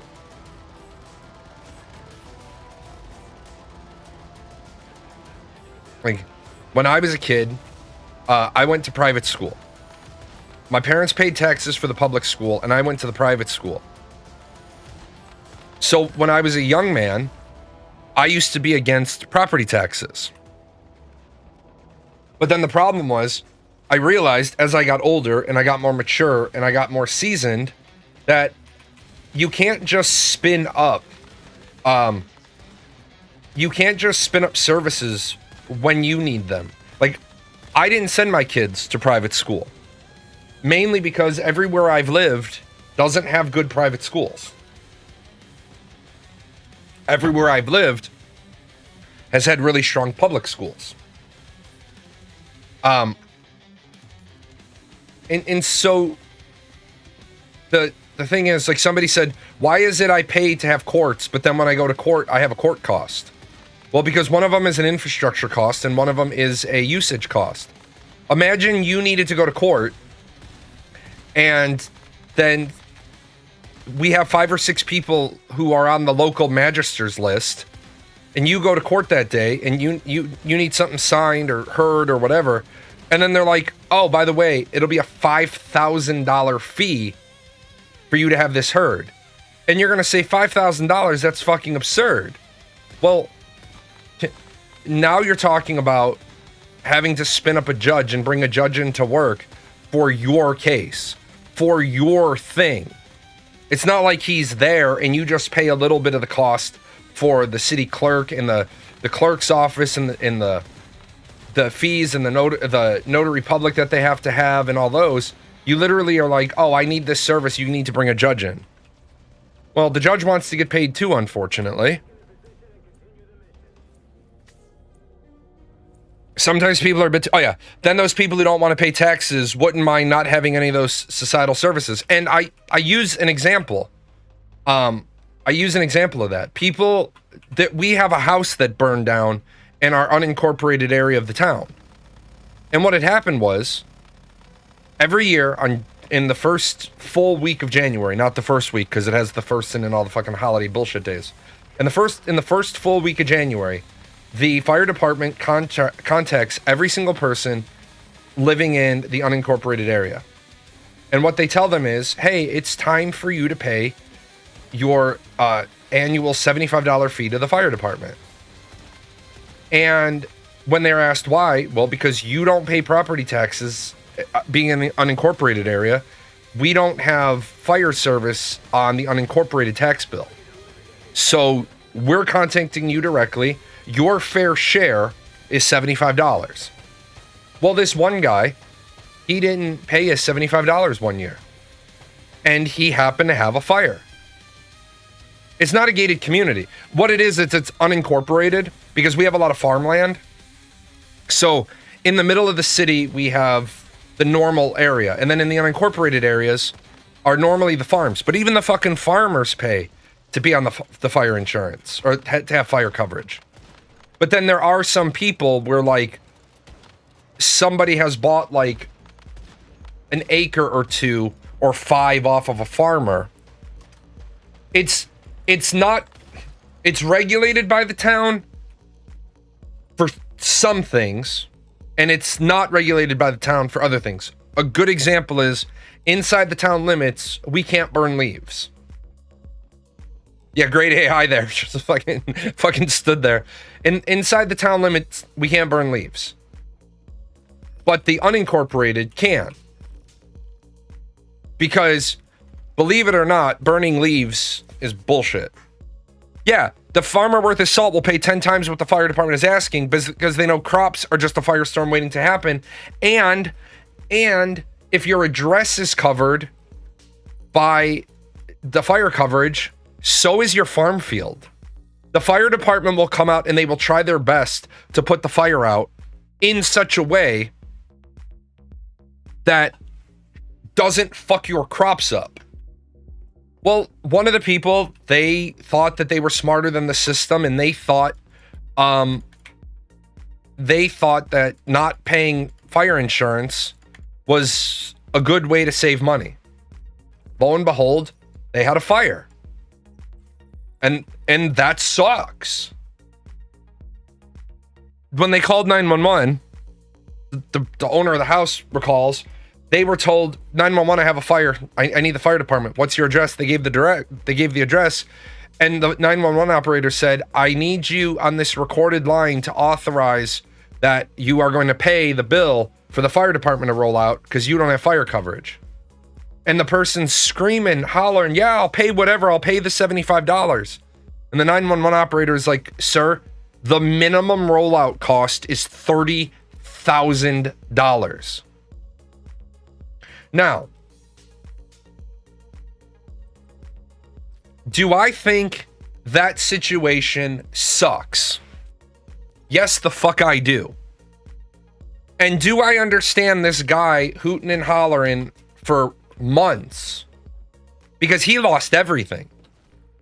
He lost everything. Because when he realized it was going to be $30,000, he made the decision to call the fire department out.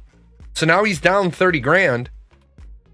But his homeowner's insurance was like, you didn't have fire department coverage? That invalidates your homeowner's policy. I get it. We have been playing double Dutch jump rope for years, and we have a society that has a bunch of stupid shit in it.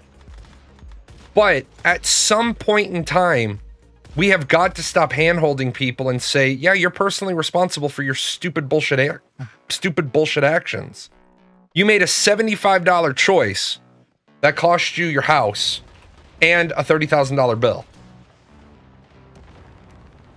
Do I think that should have happened? No. Because I don't think that you should not pay. I don't think paying for fire coverage on your house should be optional. Because you know what else comes with the fire coverage? A fucking paramedics. Everybody hoots, everybody rallies, we need universal health care, we need this, we need that. Well, why the fuck don't we have it then that if you live in unincorporated, you have to have fucking guaranteed ambulance coverage?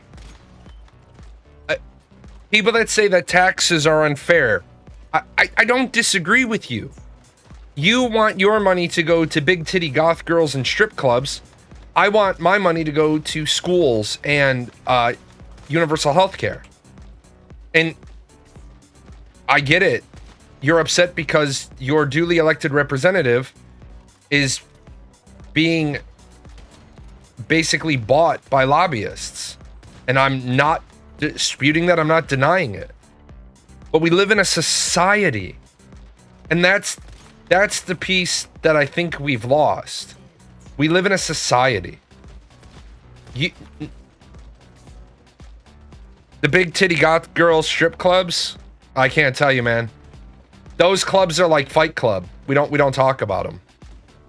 We don't talk about them. We don't give out the addresses. We can bring somebody with us.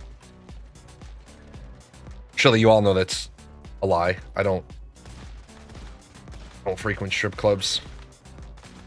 I don't have a problem with strip clubs. I just don't frequent them. I'm hoarding the loot. That's right. I'm hoarding all the loot. And that's what sucks. Like, people are mad. But you can see people's lack. Like, it's so horrible to have to call somebody ignorant or unlearned. It's so bad to have to do it. And that's why you can't fix any problems, because the moment you say something's a problem, people hear, well, I did it wrong. Yes, you did it wrong, but I'm not saying it's your fault. I'm saying it was done wrong. And it's like so bullshit that they give you specialized training in leadership on how to address somebody who's wrong and not make them feel they're wrong.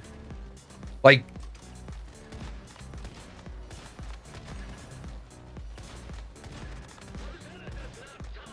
somebody messaged me after the show, and my show yesterday, and they said, do you ever think that you would reach more people if you were just nicer?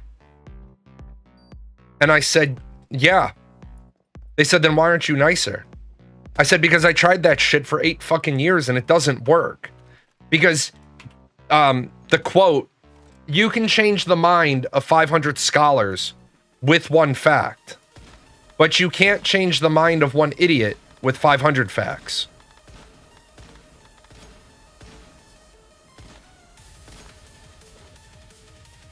Yeah, there's a sucker born every minute.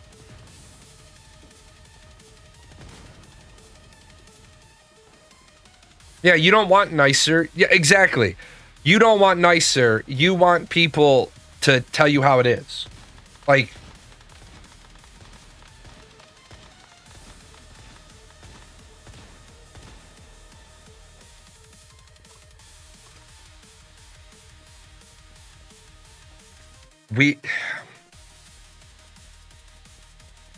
did you guys see the Cracker Barrel thing? The Cracker Barrel thing is fucking hilarious to me.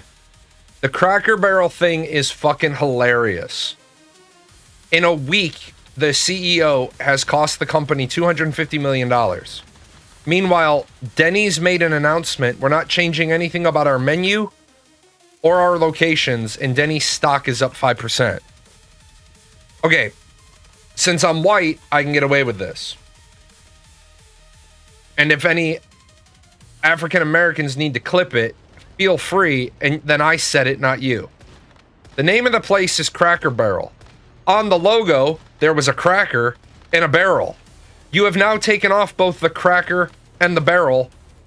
What's your branding then? Then why don't you just rename to Generic Country Kitchen? They're taking off parts of the menu because it's not right to say Grandma's Sampler, because some people don't have a grandma. So you're gonna fuck with a business model? I will say this shit to you. In my entire life, I have never gone to a Cracker Barrel on a Saturday or Sunday morning and not had to wait unless I got there at 7 o'clock in the morning. What do you mean we're gonna do things that are gonna make it work better? What do you mean work better? Cracker Barrel was working just fucking fine. Why'd you touch it? Now, well, we didn't think it was very inclusive to have a white person on the logo and then have Cracker in our name. Yeah, no, they didn't change the name because of the word crack. Here's the worst part, man.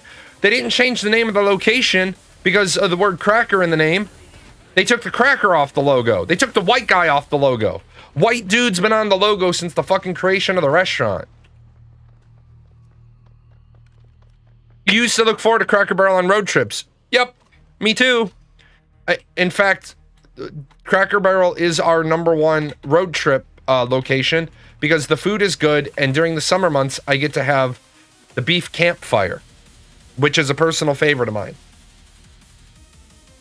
During the summer months, the only thing I eat at Cracker Barrel. And now I won't go to Cracker Barrel. Why? Because I hate this bullshit. I hate this bullshit DEI woke, whatever. I don't even know what the fuck woke is. But since I don't know what woke is, if I think you're being woke, I won't go to your fucking place. What's the difference between skilled and talented? Using people as example. Most people tell me I'm talented, yet I don't understand it. To me, it's a skill. It took me 1,000 hours to learn.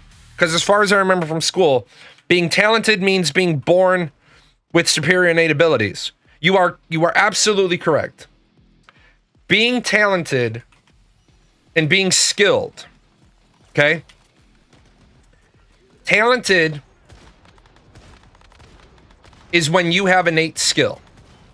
Skill is when you work at something to refine it and get better at it. The problem is people use all the words interchangeably. And because they do that, it waters down the words. You are 100% correct in your understanding. If a person can pick up a pen or a pencil and a sketch pad and draw right off the bat, they're talented. If they spend 1,000 hours working at it, they're skilled. Just because you have natural talent doesn't mean you can't improve on it by investing 1,000 hours. And by the way, for anybody that doesn't know this, if you spend 15 minutes a day, every single day on something, in 1 year, you will be more skilled at it than 90% of the population. Doesn't mean it's going to be profitable, but it means you'll be more skilled at it than 90% of the population.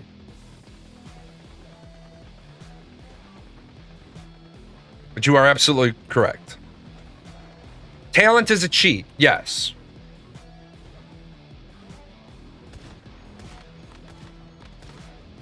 Talent is a cheat. Talent is a racial bonus that your MMORPG character has before you ever set foot in the game. Why does my character speak 2 languages as a character creation? Because they're linguistically talented. Yeah, the +2 that you get in character creation. Yes, exactly. The +2 that you get at character creation is representational of talent. You working your ass off to get +2, that's skill. And you are absolutely correct, or absolutely smart to intelligent. You're absolutely intelligent to try to ask the question, because there are some things that you could spend the rest of your life working at, and you will never match somebody's raw talent. The best place to see this is athletes.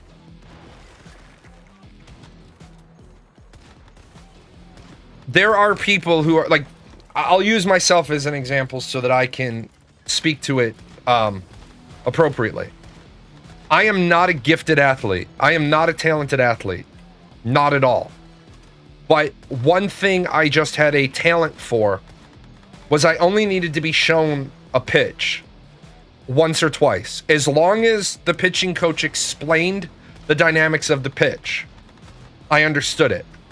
Did I have to throw a lot of them to refine it? No.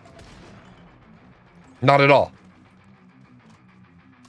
I just have a talent for learning new pitches. The nice part about it is, when, and this always bothered me, when the coach is like, well, you need to come to practice and you need to throw at least 50 pitches every practice. And I asked why. He's like, because you need practice. But what am I like, it used to piss him off. But what am I practicing?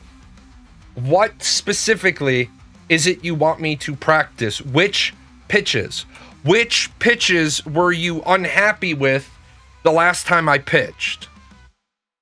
And that's when my coach was like,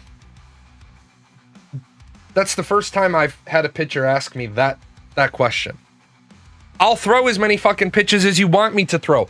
I'm not against practicing. But I already think all of my pitches are good. That's why I throw them that way. What can I improve on? I didn't know if you need to. What do you need me to fix? What am I not doing well? And then I had a really great pitching coach. He would have a little slip of paper, and he would have already worked out what he wants me to work on. And then he would stand behind me and then tell me what I was doing wrong. You can improve on your attitude. Right. Like, one of the things that was just ridiculous with that is I will work harder than anybody else here, but tell me what it is you want me to do. And then he did. And he'd be saying stuff to me. Like, I was afraid to throw inside. I was always afraid to throw inside because I never wanted to hit anybody. And my coach was like, you give up hits because you're afraid to throw inside. If they want to crowd the plate, throw inside. I said, well, what happens if I hit them? He's like, well, if you hit them because you're throwing inside, then you don't have enough ball control to be throwing inside. But you're telling me you have enough ball control. So which one is it? Yeah, baseball pitching. And so I had always been afraid to pitch inside until the coach broke it down that way. I'm not telling you to throw at the person. I'm telling you to pitch inside. If you hit them, then you don't have the ball control that you think you do. So that's what you need to practice. And then a lot like Major League, the movie Major League, we had the metal batter in one of the pitching practice runs. And I learned to pitch inside by inching him closer and closer to the plate. And then I learned which pitches I could throw inside and which pitches I couldn't. But it was that working relationship. Like, don't please don't give me that bullshit and have me come here just throw a bunch of fucking pitches. Tell me what I need to fix. Tell me what's bad. And I'm thankful for that coach. Now, as I said, the first time I threw a pitch in college ball, fucking guy hit the ball, and it's been 28 years. I still don't think the fucking ball has landed.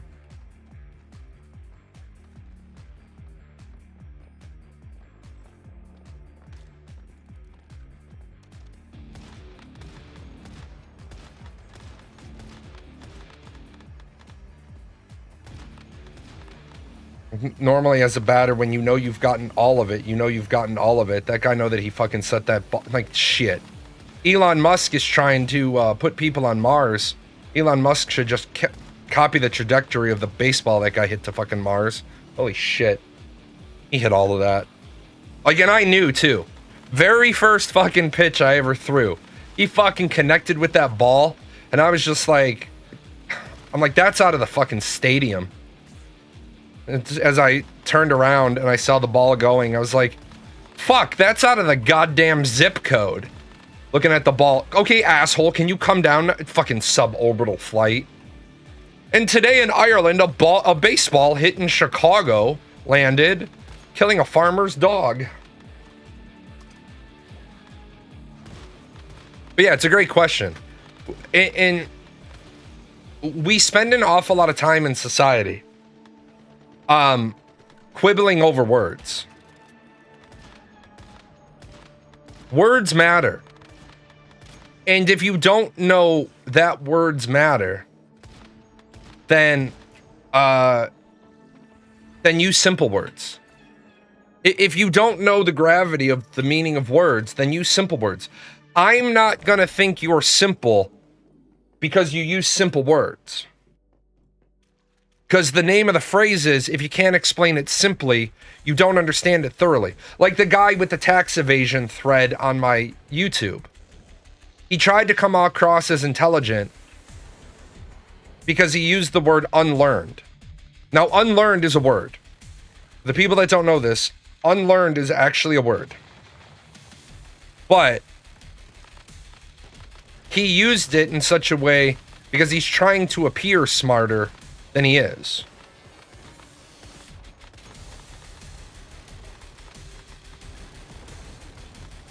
I got them all now. Got a piece of all of them that time. Oh shit, gotta take him out first. I do that occasionally. I forget that Big Chungus is still up on the board. I got all of the little lamp ladies a little bit. Oh, that's okay. Yeah. You're running Shattered Maiden. Shattered Maiden is, even if you're not using Unstable Bomber, Shattered Maiden is such a good she's such a good deviation for Once Human because she freezes the shitheads, and they can't move.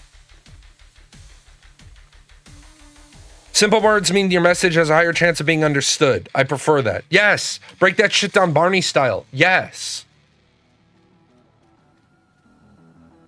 Like, you don't need to use all the $10 words to get your point across. I had a great professor in college. His name was Dr. Castillo. And what he said once to me, he pulled me aside. Because remember, I was young. And he pulled me aside and he said, you spend an awful lot of time with the thesaurus open while you're writing your papers, don't you? And I said, yes, I do. And he's like, why is that? And I said, well, I was taught in high school writing, that your words need to sound a certain way. And he's like, here's what I'm going to tell you about college. Shit, I missed all of that. He's like, what I'm going to tell you about college is this. We care about the message first. When you get older, when you become a grad student, when you become a professor, when you become a doctoral student, that's when the 50-cent words are going to matter. And I still wasn't kind of getting it, because I was like, well, we're at an institute of higher learning. Shouldn't we be using higher learning words? And I distinctly remember the next class, I guess he wanted to make me feel better. He's a really good professor. He reached out to me about a year ago.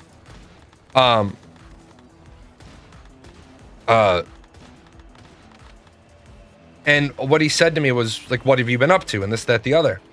I'll never forget what he did though.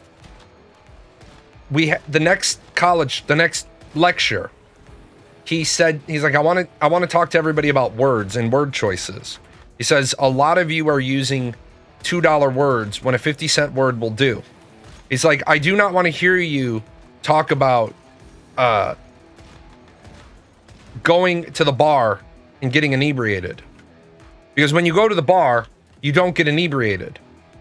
Later on, because we were pre-law students, he said later on, you will have to use the word inebriated versus intoxicated, because there is inebriated has specific meaning, intoxicated has specific meaning. He's like, but for right now, what I want to hear from you is you went to the bar and you got shafazed. And he says, and if you don't know what shafazed is, it's shit-faced. I need you to tell me you went to the bar on Friday and you got shit-faced, because then that's going to put some context to whatever story you're telling me. And I thought about that, and that really resonated. That resonated with me.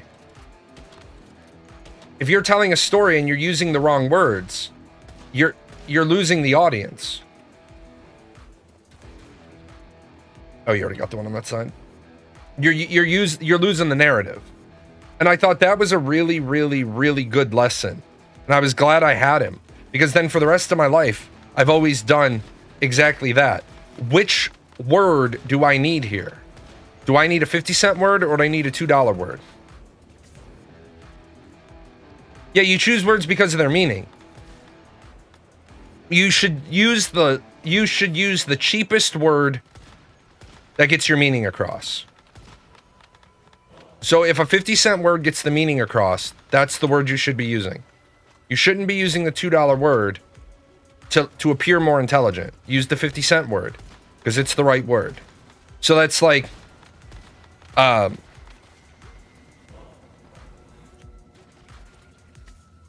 children had a good time. Well, okay. The children had a terrible time. Was it really terrible? Was it really a terrible time? Because there's no set gradients of what good means versus what terrible means. So the children had a terrible time. Oh, what didn't the children enjoy about it? They ran out of ice cream. Wait, they had a terrible time because they ran out of ice cream? So they didn't... A terrible time is everything went wrong. Yeah, the kids had a terrible time. Oh, why's that? Well, half the rides weren't working, and it was raining, and there were no indoor activities, and there was no ice cream, and... Oh, yeah, man, that sounds like a pretty fucking terrible time to me.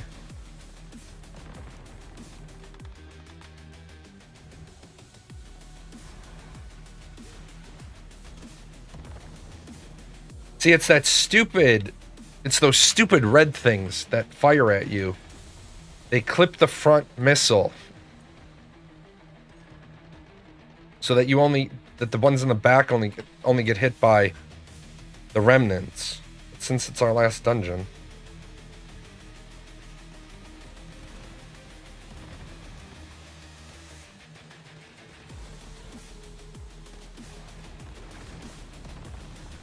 Yeah, fuck off.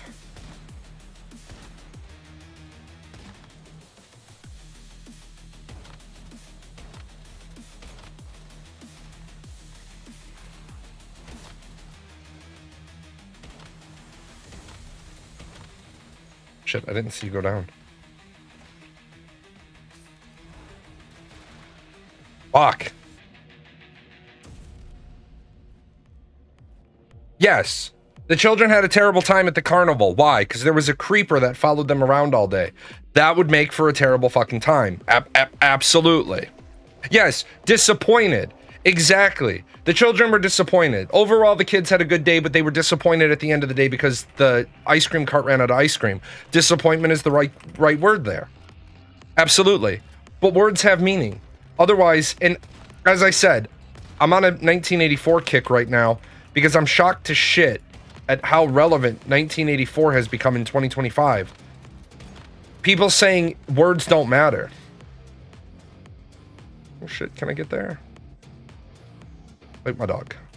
Words absolutely have a matter. Otherwise, we're gonna, like, if people are gonna keep saying words don't matter, like, have you heard Gen Alpha speak? I don't even understand what these fuckwits are saying. If I have to choose between a language that revolves around something being bad, so being like whatever, skibidi toilet, or being double ungood, I'll take InfoSpeak. Double ungood then. If I have to choose between the way Zoomers speak, Gen Alpha speaks, and 1984's InfoSpeak, George Orwell, here we come. It was bad. No, it was not bad. It was ungood. It was terrible. It was double ungood.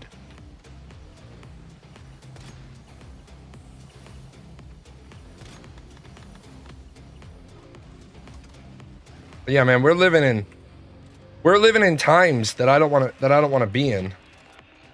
And I say that seriously. I don't want to be in these times. People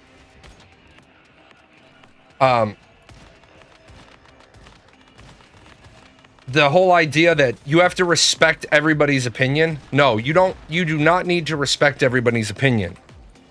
Yeah, what? Thank you for bringing that up. Chill and Jazz, what the fuck is gooning? Because it's, I wanted to ignore it, thinking it would be like a trend, but it doesn't seem to be going away. It seems to be growing in popularity. What in the blue fuck is gooning? And where the fuck did it come from? And where the fuck do we send it back?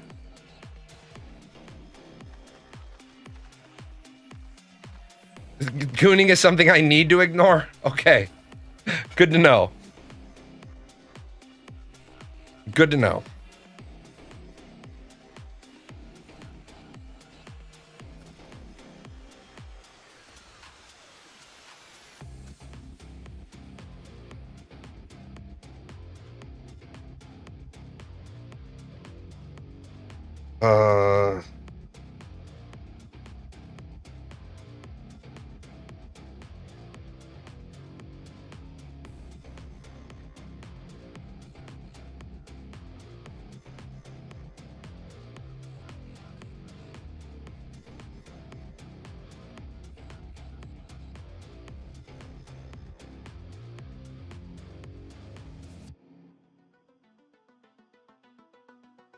Oh my god. No, okay. Nope. You're absolutely right. I need to ignore that word.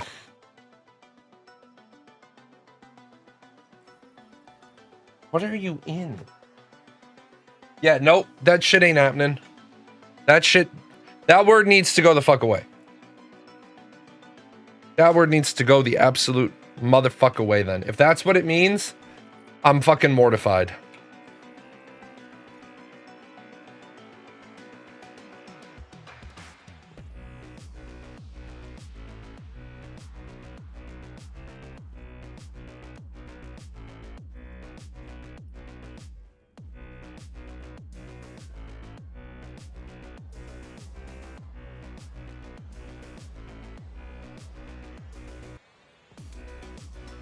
Dude, I stopped touching people's hands a couple of years ago.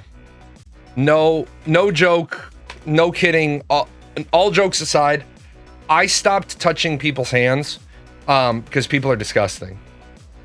The only people's hands that I shake are like business partners, and even then, I've kind of gotten to the point where I throw an iguana, and I like go to shake, and they know that I don't want to touch because people are dirty, nasty fucking creatures. Like, I have literally seen people sneeze into their hand and then put their hand out, and I'm just like, no thanks.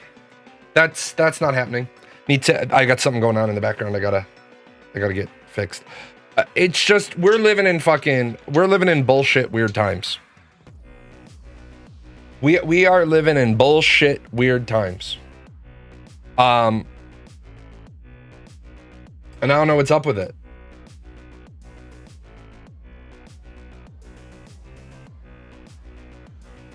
And this is the thing. I don't want to make fun of all people that watch anime because there are some really good animes out there. Bastard is amazing. High School for the Dead is decency. Decency is decent. Let's see. Those Who Hunt Elves is hilarious. Sailor Moon, I always liked when my kids watched Sailor Moon because it was like, I liked the lesson at the end of every episode of Sailor Moon. I liked the fact that the company took the time to emulate what had worked for G.I. Joe in my generation. If you're not familiar with that, Sailor Moon does the bit at the end for like, if you see something, say something. If you need to, talk to a parent or talk to an adult. Like, these are all really good things. What else? Oh, and Ranma One Half. Ranma One Half is my go-to because Ranma One Half is so fucking absurd. Ranma One Half is just absolutely absurd. I know it's not politics stream today, but I just saw that Trump is deploying the National Guard across 19 states. Yes, it's not a politics day, but let me tell you how important it is to talk about that. People are saying that what Donald Trump is doing is legal. I want you to realize that months ago, I posted this. I put this up months ago on my channel.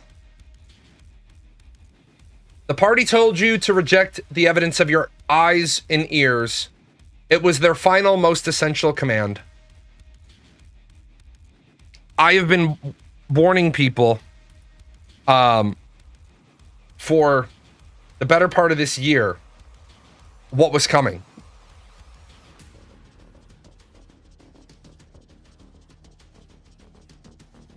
You can want to make America great again, but get the fuck out of the Make America Great Again party.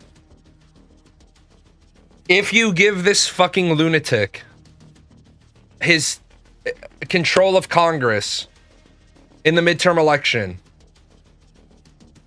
we're fucking doomed. And I'm not trying to be funny, and I'm not trying to be mean, and I'm not trying to be snarky, and I'm not trying to be any of these things. The number of fucking executive orders that Donald Trump is passing that violate constitutional due process. Now, I want to say this. Your due process is no more important or less important than the next person's due process. You didn't speak up when they came for the brown people because you're not a brown person and you knew they weren't there for you. And you didn't speak up when they came for the autistics because neither you nor your family are autistic, so it didn't affect you. And you didn't step up when they came for the transgenders and the gays and the lesbians because you aren't gay or transgender or lesbian, so it didn't affect you. But then the day came when they did come for you, and although you spoke out, there was no one left to listen. Look, at the end of the day, there are some things about transgender rights that have been taken away that I agree with. And there are some things about transgender rights that have been taken away that I adamantly oppose. There are some transgenders that are in the military that deserve to get their retirement. And there are some transgenders in the military that do not. But because we're afraid to say anything to anybody ever, right? We are afraid to speak and have a good conversation. Then, because we are afraid to have a good conversation, all we have is bad conversations. Right. Transgenders should have exactly the same right as non-transgenders have, no less and no more. Right. And that is why some individuals serving in the military who are transgender should not have been allowed to stay. If you need, for example, if a young man at age 17 tries to go into the military and he has a hernia problem, he has to get that hernia problem resolved before he can join the military. If you are transgender and you are in the middle of your gender reassignment surgery process, you need to have that resolved before you join the military. The military should have never been paying for transgender reassignment surgeries. Period. The VA should never have been paying for it. Period. Because what the VA is supposed to pay for and what TRICARE is supposed to pay for the VA is supposed to pay for your overall health condition and specifically those ailments that you developed while a member of active duty. Right. It's so fucking hard to get a hernia well enough resolved to have MEPS give you a pass. Right. Because what they know is that when you go on active duty, you're probably going to re-injure it, especially in basic training. Period. Dot. It's not that you're not a good person. It's not that we don't like you. It's not anything about other than the fact that you have an underlying medical condition that is going to keep you unfit for service status and possibly do permanent damage to you while you're in training. Period. That's all it has to do with. If you're diabetic, you can't join the military. Period. If you go diabetic while on active duty, if you have been in for more than 6 years, you will get a medical retirement. If they don't need you. If you are so fucking good at your job that they can keep you, retain you, employ you as like a first sergeant or a superintendent that doesn't have to deploy, or as a schoolhouse teacher, they will do that. Here's the thing. It's not about your choice of life. Do I think it was bullshit? Okay, really, really embarrassing story. Not embarrassing for me, but for the two young men involved. I got a call on a Saturday morning, or Saturday, just before I was about to leave for lunch. Sons of bitches called me before I got out the door that the squadron commander for the schoolhouse was doing a surprise inspection of the medical dorms. Okay, so this is a fuck up. So I jump into my dress uniform, which I'm required to do, go downstairs, meet with the squadron commander, and I start walking the squadron command. I'm sorry, the group commander, the medical group training commander. So she's coming to do a inspection. So jump into blues, jump into dress blues. I meet the squadron commander, the XO, and her downstairs because I was the senior student commander. I was the red robe. So I go and I'm taking around the tour, and I said, I can take you up to the second floor for a walk around. And she said, what floor do you live on? And I said, the second floor. And she said, well, then respectfully, I don't want to see the second floor. I want to see the third floor. And I kind of knew where that was going because, of course, my floor is going to be in order. Because, number one, I keep it in order. And number two, when I was flying my ass down here in dress blues, I let all of my subordinates know the fucking group commander is here. And they started making sure everything was spotless. So we go up to the third floor. And as we're walking around the third floor, she's noting things that aren't cared for. She's noting things that are in disrepair. And the squadron commander is making notes, and the chief MTL is making notes, and we're going around, and you can be in your room with the door closed. Absolutely. But I should not ever know that you're in your room with the door closed, which means no alarms going off, no TV on, none of that shit. We get almost all the way around the building, almost all the way around the floor. We've got like 4 rooms left. And we get outside of a door, and I can hear the TV through it. And it's porn. Now, if you're not aware of this, in the military, it's illegal to watch porn if it is on a contraband list. So, I already know that this is going to be fucked. So we bang on the door. And then the chief MTL was like, fuck no, we're going in. And as we walk in, we find 2 males engaged in recreational sex as they both look at us mid-thrust as the door opens. At the time, that behavior was illegal.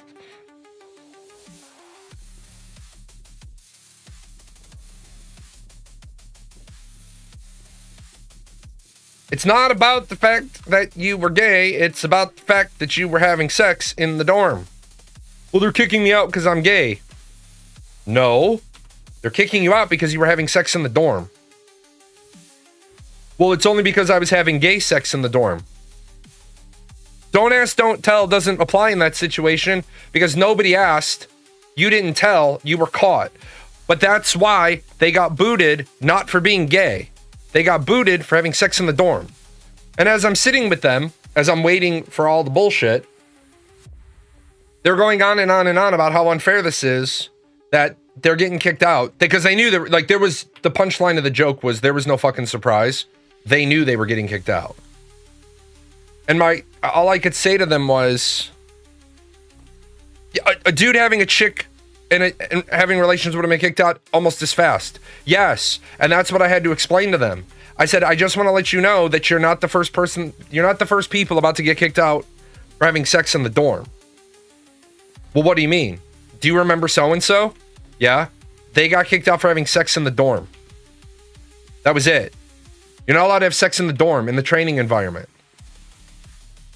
Yeah, any kind of sexual relate. Now, and then one of them turned around and said, while they were being written up, well, one of them turned around and said, well, Jalon doesn't get in trouble for going down to Dallas all the time. And I remember the chief MTL looked at him and said, because he goes to fucking Dallas and gets a hotel room. He gets permission to go to Dallas. He doesn't fuck in the dorm. And they were like, not fair. Yeah, we had to go down to Dallas. We were stationed in Wichita Falls, Texas, and there was a regulation. There were 2 regulations that worked against you as Uno cards. And then they caught me doing something, and they absolutely fucking wanted to put their foot up my ass. And then they made that location off limits. Regulation number 1, you may not stay in any hotel that is within 100 radial miles of the base. Unless you're staying in Wichita Falls and you get specific permission and you have to have a family member that's coming. Regulation number 2, you can only drive 99 miles away from the base unless you're on a Form 29B. Well, they put their foot up my ass because I knew of a hotel where the parking lot was 99 miles away from the base. You parked, and then you walked, and when you got to the hotel, you could stay in that hotel. I didn't drive more than 100 miles away from the base. I just had to be careful when I was in that little town that I didn't drive to the other side of town. And then they were like, well, what the fuck are you doing? I'm like, I'm following the rules to the letter. I'm not breaking any rules. And then they said, well, fuck, we need to make that particular hotel an off-limits establishment. Because people were driving down there at like 4:30 when we were off duty, and then coming back the next morning. Because some of us had phase 4 privileges. Some of us didn't have to sleep in the dorm. I'd also told them another problem they had with their rules, and then they said, we didn't hear that while you're here. We'll take care of it after you leave. It says you can't rent a hotel. It doesn't say anything about renting an apartment. They glared at me a lot. A lot. Like big glares. Like not little glares. Fucking big glare. They didn't want to know. They didn't ask. They didn't want to know. I knew what they wanted to ask. You have an apartment in town? I knew that's what they wanted to ask. Another one. It didn't have any rules about renting a storage locker. Guy rented a storage locker. Put a fucking bed in there. Him and his girlfriend used to go to the storage locker, get their fuck on, and then come back to the base. The point is, it's not about... It should have never been about your orientation. It became about it, but I'll be the first to admit it never should have been about that. Life is fucked up right now. We are living in 1984, and I think I'm the only person who actively realizes it. Shouldn't they let people relieve stress every now and then? Yes, I agree with you. I absolutely agree with you. I don't dispute it at all. But what they didn't want is, Dram, just so you know this about military training bases. Military training bases have a protocol called STD lockdown. And you're not working with these people. These aren't active duty serving people. These are active duty training people that are in their initial training before they go to their first base. And I agree with you. But when you have to have a protocol manual at all of the training facilities for STD lockdown, like when you have people, like I went into a routine medical appointment, I walked in, and they started asking me all these questions about my sexual conduct. And I was like, I was new to the military. I didn't know. And I said, is it common for you guys to be asking me about my sexual conduct? And I'm here for a knee problem? And they're like, well, we can ask you any questions we want to ask. I said, I get that, and I'm not disputing that, but I'm asking why. Why are you why are you asking me if I have gonorrhea, or I think I might have gonorrhea, or I've had sex? And they're like, oh, well, we have like we're reaching a point where the base is going to be on lockdown again because of the number of cases of gonorrhea. What in the blue fuck is going on here? What the fuck is going on? Like this is some absurd shit. By the way, never trust anybody as a sexual partner if they can spell gonorrhea right on the first try. Because if you can spell that word right on the first try, it means you've had it too many times.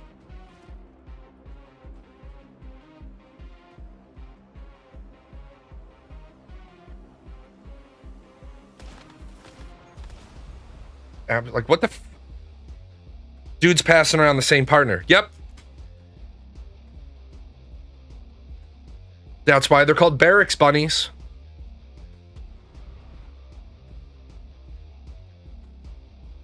They got marked AWOL until the female called back from somewhere around San Antonio. She said he wouldn't let her out of the car. Shore Patrol got dispatched from Corpus Christi and he fucking got it. Yeah, fucking you can't kidnap people. Kidnapping people is not acceptable. Kidnapping anybody is not acceptable. Kidnapping a member of the military is really not acceptable.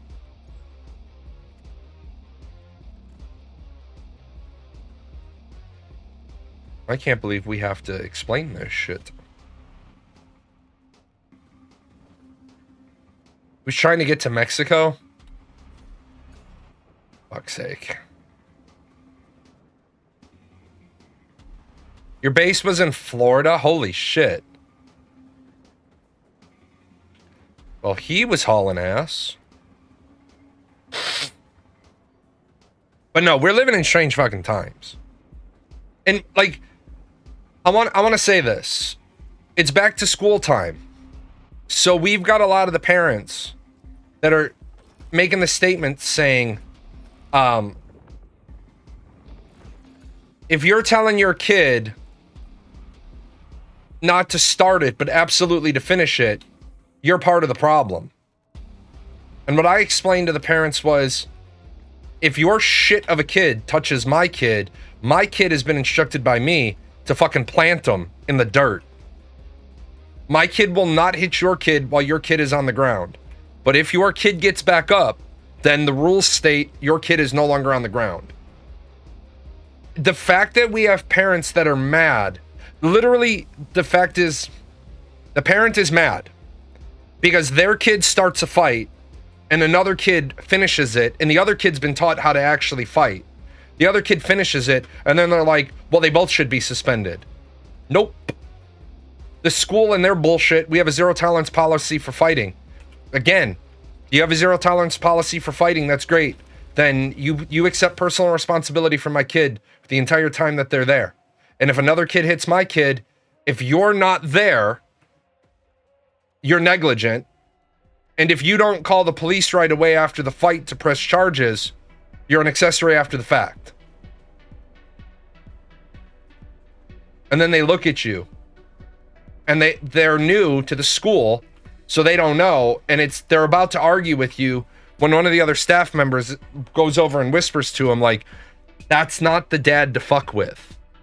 Because that dad will keep you buried in legal paperwork. Look, your bullshit no tolerance policy is nonsense. There should be no tolerance for the kid who starts the fight. And then the school was like, well, we don't have time to run an investigation to figure out who started it. That's cool. There's an organization a couple of blocks away. They have plenty of people and plenty of time to figure that out. That's called a criminal investigation. Don't worry. They'll get to the bottom of it. It might take 3 days for them interviewing students and teachers, but they'll get to the bottom of it. By the way, you know that, like, it seems weird to me that you have to be like this as a parent, but how fucked have our schools gotten? When I have to walk up to the school with a fucking clipboard with all of the letters I've dropped off for the year, pull it out of the filing cabinet, walk up here, say to the secretary, hey, can you sign this for me? Yeah, what is it? It's the letter that I'm dropping off. I'm currently PGN Messenger Services. I need you to sign for this. Yeah, it's a couriered letter. What are you concerned about? You're signing you received it. That's it. What's this letter for? Oh, explaining my position on your bullshit policy? Just in case you fucking get lost?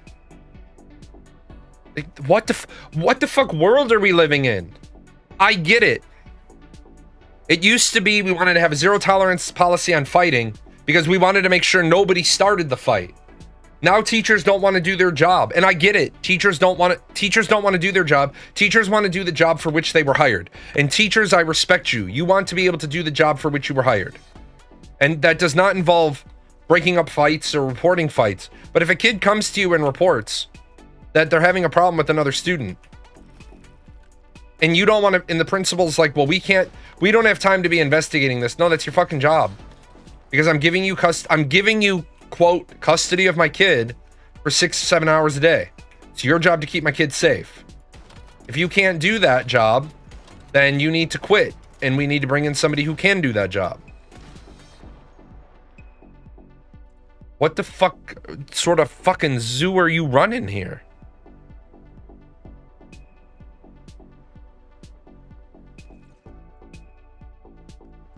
But it's the fucking parents that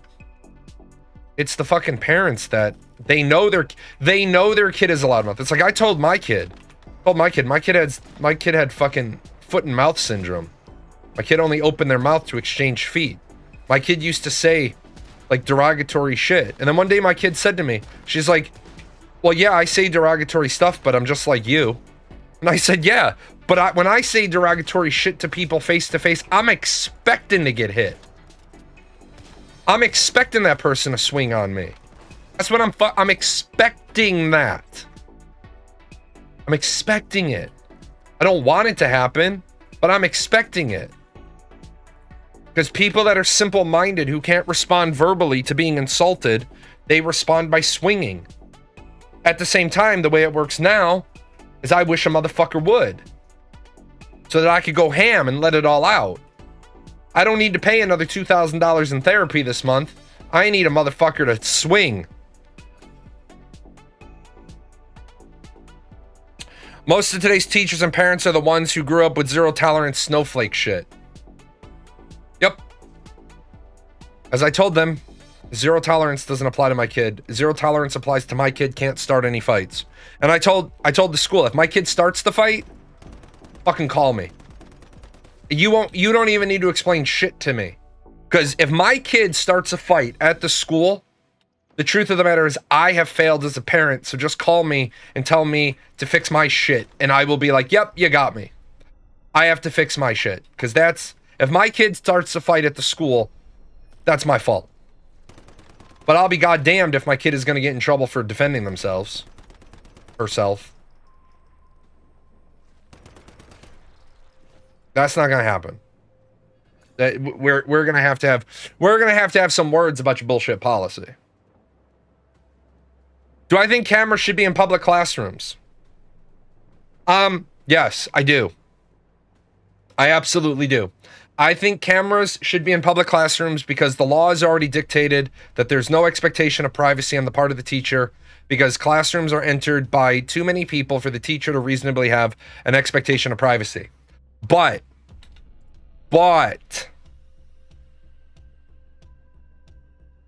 should audio be recorded as well? That's where we get into a little bit of a problem. I think there would be value in recording the audio of the lecture, of the presentation. But I don't think there should be audio recorded of all the conversations because I think we need to have academic non-attribution and non-retribution. Because remember, a teacher who's doing and let me back that up just a second. Math teachers don't have to have non-retribution and non-attribution because math teachers shouldn't be teaching anything outside of the math curriculum. Science teachers need it in some classes, but not in all classes. Physics and chemistry, they don't need it, but biology and anatomy and physiology, there might be certain lessons that they need that. Social studies teachers need it all the time, and literature teachers need it some of the time. What non-attribution means is that you never know in social studies class, just because I say something doesn't mean I believe it. I might be asking a question in a particular way, in an inflammatory way, to see the kid's response and how they respond to it. You're generally going to do that with older kids.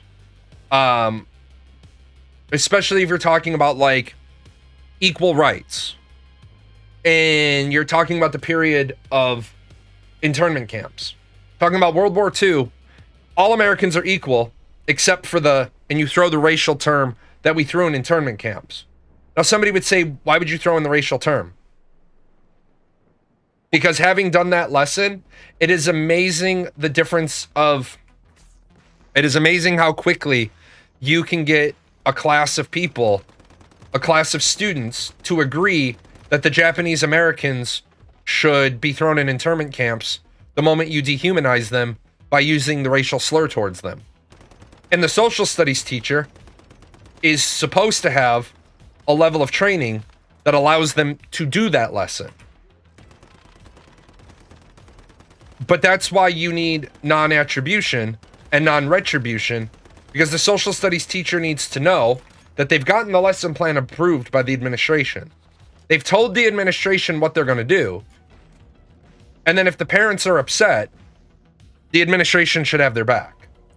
For example, I had a parent who would not sign the permission slip for their kid to watch Glory. And the reason why the parent wouldn't sign the permission slip for their kid to watch Glory was because they didn't like racial terms. And I said, okay, but those are the terms from the era. Not learning about the term doesn't make it better. Learning about the term makes it better so that we get rid of it. Learning about the term allows you to open up the conversation about why racism is bad. Pretending the term doesn't exist doesn't help anybody. Pretending shit isn't wrong. Right? Well, we don't want to use hurtful language. Language is never hurtful.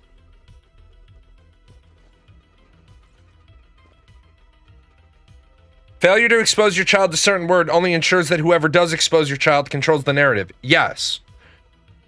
You cannot control what your child will encounter. You can only control that they don't encounter it while you have positive control of them. For example, and I have no problem sharing this, absolutely none, because the only way people can ever rationalize is if they hear somebody else's experiences. My parents were really, really, really good at making sure I didn't get exposed to pornography. They were really, really good about it. My parents would, on movie rental night, if the movie had the warning on it that there was sexual content, I didn't get to watch the movie. That's not the movie we watched on Friday night. That's the movie they watched as the second movie of the night after I'd gone to bed. And then the next day, I would be told whether or not I could watch it. And that was good. I appreciate my parents doing that. But at the same time, my parents found out that that didn't really accomplish the goal they wanted to accomplish. Because I was having sex at 12. So, good that you controlled what movies I watched. Bad that you didn't control which friends I had, where I went, that my friends had sisters, right? So good on you for the part that you did control, but bad on you for the part that you didn't control. In retrospect, or in contrast, I don't handle my daughter's biological health. I am not in charge of my daughter's reproductive appointments, their birth control. I don't go to those appointments. That's not, number one, that's not my job. Now, if my daughter needs a ride to her OBGYN appointment, take my daughter. It's not like I'm afraid of it. It's that I don't have any place in the room. If she wants me in the room because the doctor's being a fucking jackhole, I'll be there. But that's primarily mom's job. But if my daughter asked for me specifically, I would go. I'm the backup parent in that regard. But I also explained to my children, once they were capable, because I have all girls, once they were capable of producing little mini versions of them, they got the lecture. And the lecture went something like this. Look, fuckhead. There are always going to be condoms in your nightstand table from this point forward. Just because there are condoms in your nightstand table, that is not a license to fuck. It is a license if you end up in a situation where it's raining, you have a raincoat. That's why they're there. If, for some odd reason, you happen to run out, say something. These are not to be distributed to your friends. I'm not paying for everybody to get their fuck on. But I will periodically, while I'm in here anyway, looking for all other fucking forms of contraband, I will look, and if your box of condoms is getting low, I will fucking replace it. I do not want any fucking mini versions of you until at least You have a motherfucking high school diploma. All of my girls have gotten down with the plan. Because that's called good fucking parenting. That's taking my parents' mistakes, learning from it, and then being a better parent in some regards. Am I a better parent than my parents? Fuck no, I am not. I am not a better parent than my parents. I'm a different parent than my parents. Some things I do better. Some things I do worse. I freely admit that. Not to my dad, but some things I do better and some things I do worse. Overall, on the aggregate, I think I'm a better parent. As I fucking should be. As I should be. Because I should not do worse.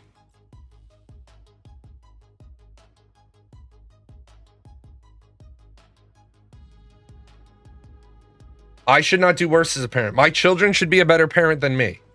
You're gonna make mistakes, but for God's sake, make different mistakes than the ones your parents made. Don't make the same mistakes. It's like I tell my youngest daughter, the level of expectation on my youngest daughter is higher than all the other kids. Why? Because she has seen them make mistakes. I have seen them make mistakes. I have failed them in certain ways, and I've fixed all of those things. So the expectation is that by your fifth kid, you're doing better. The reality for most people is by the time they get to their fifth kid, they've given up. And that's shitty. Yeah, yes, some people don't get it, some people don't understand. If there's absolutely no other way, I'll watch my kid in bath time. But there should be another way. At a certain age, your kid shouldn't need you to watch them in bath time. If your kid is at that age, why the fuck are you watching them anyway? There's a certain age that you no longer need to be there. It's sorry, Dad. You're not the relief pitcher of this situation. And it's just the nature of the beast. Now, fifth kid, yeah, 5 kids. 5 kids. 5 kids. I don't recommend 5 kids. 5 kids is fucking expensive. We wanted 7. We stopped at 5 because we had no choice. We wanted 7. Because we had the money to have 2 more. Yeah, we had the money to have 2 more. My wife and I like kids. I'm glad we didn't have any more. Because I've got 6 years left until the last one is 18. You were like one of those sitcom families. Yeah. But remember, we were like one of those sitcom families, but we also understood what we were getting into. We understood that it's like $300,000 to raise a kid.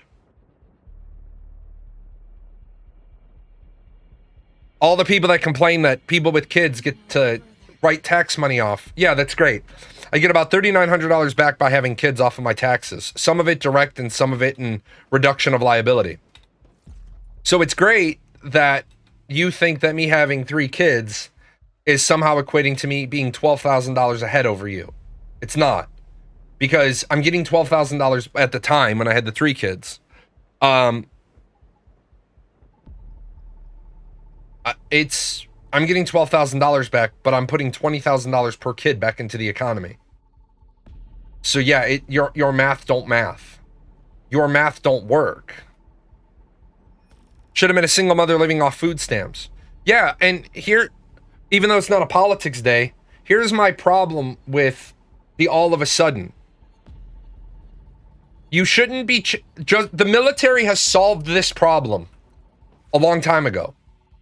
In the military, when it comes to retirement and it comes to benefits, your benefits can never be lowered. If the benefits improve, your benefits can always go up, but your benefits can never go down. If they're changing the retirement, they can only change the retirement for the people who haven't yet entered the service. I get that a lot of people are scamming food stamps. And what I mean by this is that, number one, we know that the fraud rate is about 6%. But that's the fraud rate that we know about. And this is where I constantly want to remind people. There are two things. There are the fraud that we know about, and is the fraud that we know how it's happening, but we don't know how many people are committing it. For example, there are a lot of people that are receiving child support in cash from the child's father. And they're not reporting it because it's not a reported number due to like a court settlement. So what is happening is dad drops off $1,000 every other week in cash when he brings the kids back, which is good on dad. But because it's not structured as part of a settlement, it's not structured as part of a court order, and because the mom is getting the money she needs, she has no reason to go to the courthouse. Mom doesn't work. Mom stays home. Mom doesn't fuck with dad, and dad gets to claim the kids on the taxes. Dad gets to claim the kids on the taxes. He has no problem paying $1,000 a month in child support. Everybody is getting taken care of. Except if mom is getting $1,000 a month in child support, then mom shouldn't be getting this amount of money in food stamps. But the application went through and it was approved, and dad and mom have a hush hush, we're not going to disclose this because let's let the taxpayers support it.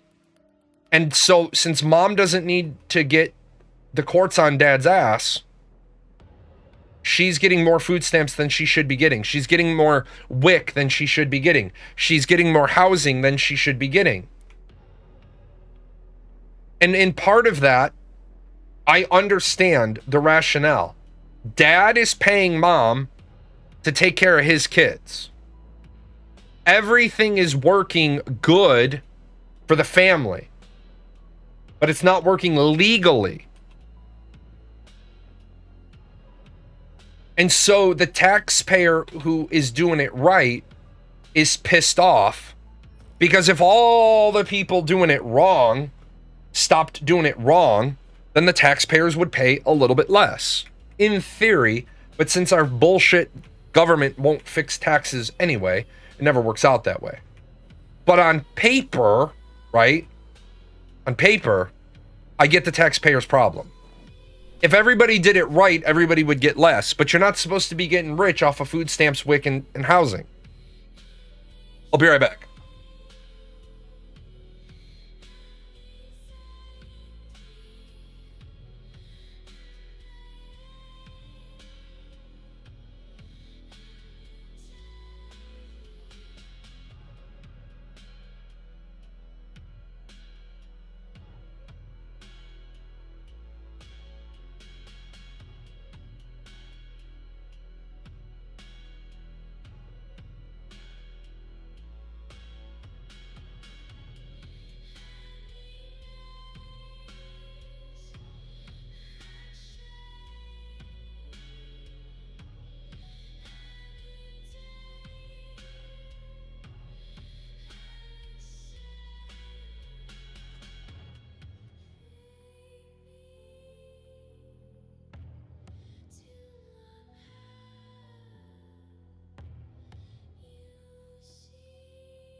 Alrighty. With that said, I understand people's frustration. I get it. I understand why people are so mad. I understand why people are so angry. I understand why people are ready to quit. I understand why people are ready to give up. That's why I do the show. And this is the point of the show where I say, what I ask is, since I'm trying to do a couple of projects, if you know people that you think would be interested in the show, share this in your little sub communities. If people want to come in and share their thoughts, they want to share why they're upset, they want to talk about this, or they want to talk about that, they want to talk about the other. Those are the stories I want to hear. I want to hear those stories.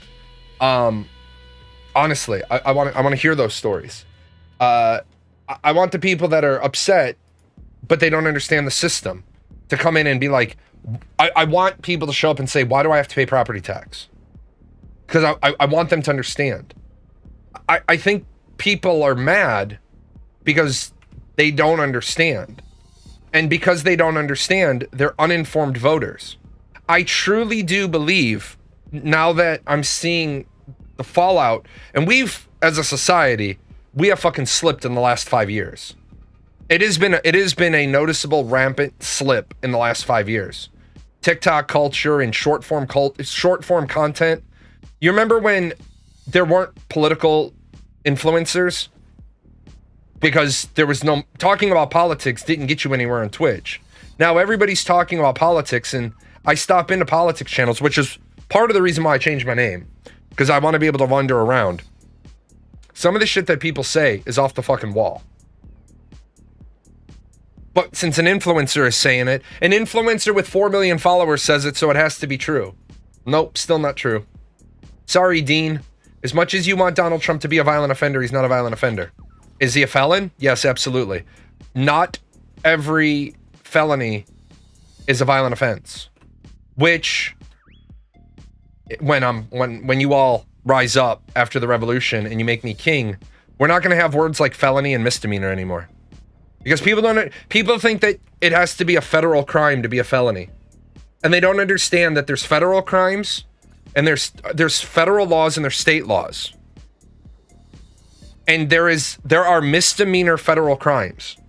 Being in this country illegally isn't a felony. Being in this country illegally is a federal misdemeanor. It's a federal misdemeanor. And there are people that try to tell me all the time that there's no such thing as a federal misdemeanor. And it hurts my soul. It hurts my soul when they say that. Because there is absolute, I promise you unequivocally, there is a federal misdemeanor.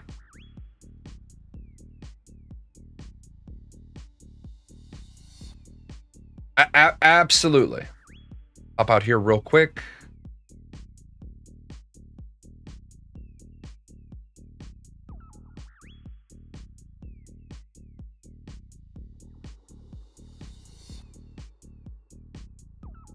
Up in here real quick.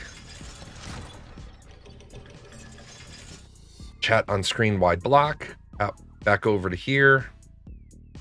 Now I need to go here. I need to fix one thing while I'm live, otherwise I'll forget to do it. Gotta delete this. We need to grab overlays.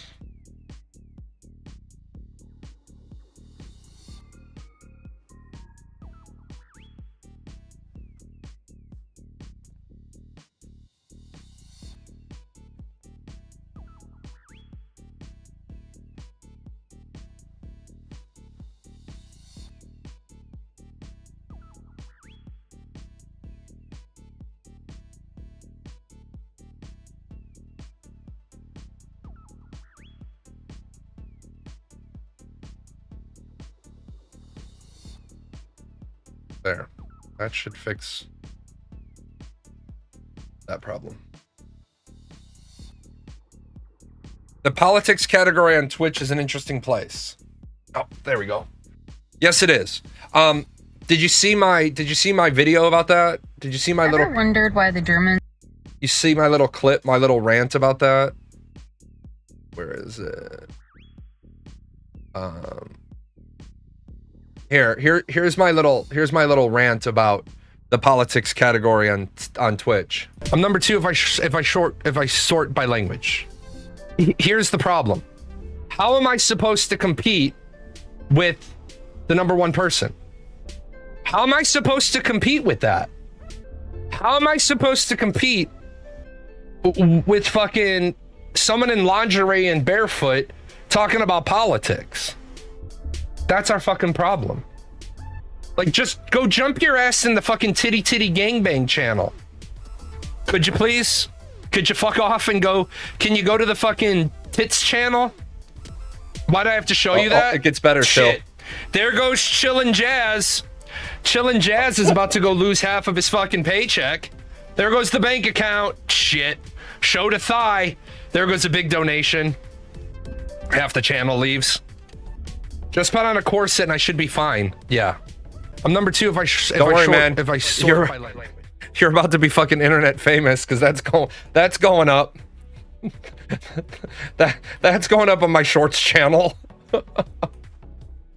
Poor Chillin' Jazz gonna be like, fuck. Watch, Chillin' Jazz actually went to that channel and made a donation, and someone's gonna clip that shit. I'm kidding. I'm just busting on you.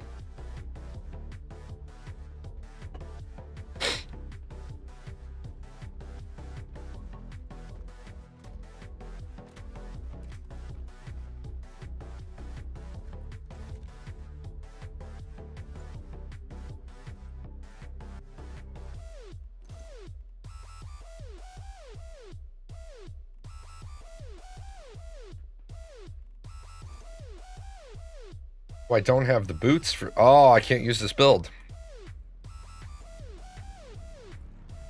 I don't have the... Oh, hell no. Yeah.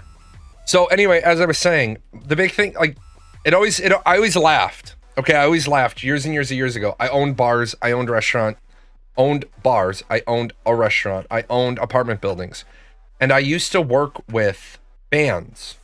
I used to always try to have live music when I could. And one of the things that makes me laugh is that small bands don't understand the value of exposure. And so small bands will get mad when you say to them, I can't pay you, but I can pay you an exposure. I can give you guys like a little bit of money, but I just don't make enough money. And then they would get mad and they'd be like, well, I can't pay my rent with exposure. And I'd say, yeah, you know what, interestingly enough, neither can I. And then they'd get mad. I'd say, because I always used to say, this is how many people are in my bar, not only on this day of the week, but year over year. We used to track that information. So, because a smart business owner does. I know how this particular day performs. And so I would say, all right, well, my place can have 180 patrons. And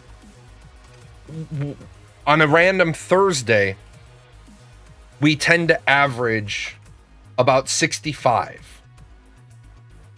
So, how about this? How about you figure out how many of your fans, how many of your community you can bring in? Because I'm not going to pay you for the 75 people out of 180 that are going to be here anyway that day. Why would I pay you for that? Instead, I'll pay you for the number of people above 75 up to 180 that you bring in. And you always knew the people that weren't ready to be in business. Oops, nope, I don't need you. It was always amazing because I don't need you to get me the first 75. I need you to get me to 180. And there were some bands that were like, we'll take that deal. Okay, we'll take that deal. And there were some bands that would literally show up and they would bring 75 people with them because they had a really strong community.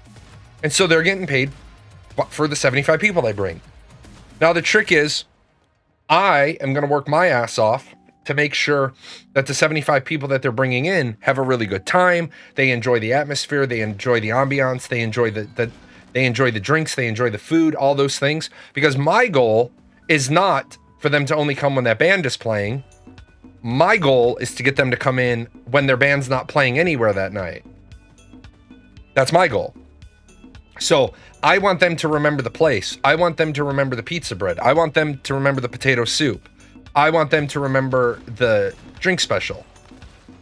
And so when the band that they follow isn't playing on a Tuesday, I'm hoping to add that person to my Tuesday lineup, that they come to my bar on Tuesdays. And when you sat down and you tried to explain it to some of these bands, they just didn't fucking get it. Then that band never goes anywhere. Well, the band doesn't go anywhere because you don't understand the value of exposure versus the value of you want to be paid today. And I get it. And I will never say getting paid in exposure sucks because you can't pay your landlord with exposure. And you're right, you can't. But at the same time, if you can't accept exposure when you're a small band, then you're not in a position where it's profitable yet. The trick is you need to be still going to a regular job. And it sucks. You're going to work a regular job, get off work, and then come and perform, and then have to get up the next morning and go right back to the regular job. And that is going to blow ass. And no one's saying it's not. But instead of you performing 6 times this week to 2 places that are paying you cash because they see your value, and 4 places that you're going to get exposure, you've decided that you're only going to play at the 2 places that pay you cash, and then you're going to sit around like a bump on a log the other 4 nights of the week, pissing and moaning about how you only had 2 paying gigs. One of the interesting things about performing at my bar, if you performed at my bar, I was still really good terms with the college newspaper kid. If you performed at my bar, I called the college newspaper kid. I said that you were performing, and he would come and he would write an article about your band, which helped me out because he usually threw a little blurb that my bar is where he saw you.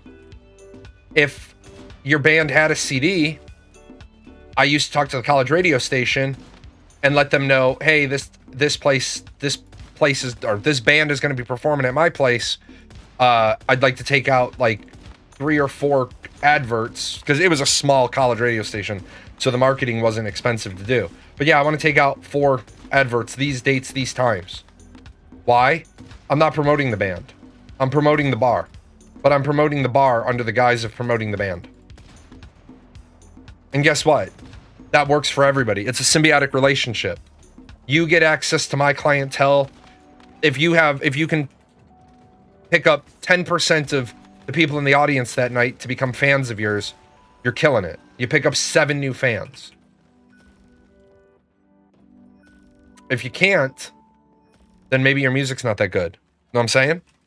Do I ever look at MSN News? I look at all the news. I look at all the news agencies. I start my day with Al Jazeera, then I go to the BBC, and then I go to AP News and APR News, and then I look at Fox, MSNBC, and CNN, and I compare how Fox, MSNBC, and CNN have all basically taken the AP News articles, spun them, and made them their own, instead of just syndicating the article. So then what happens is you're putting your distortion and your spin. I like news. I don't like op-ed. I like news. I don't like opinion. I don't need you to editorialize it for me. I just need you to tell me what happened.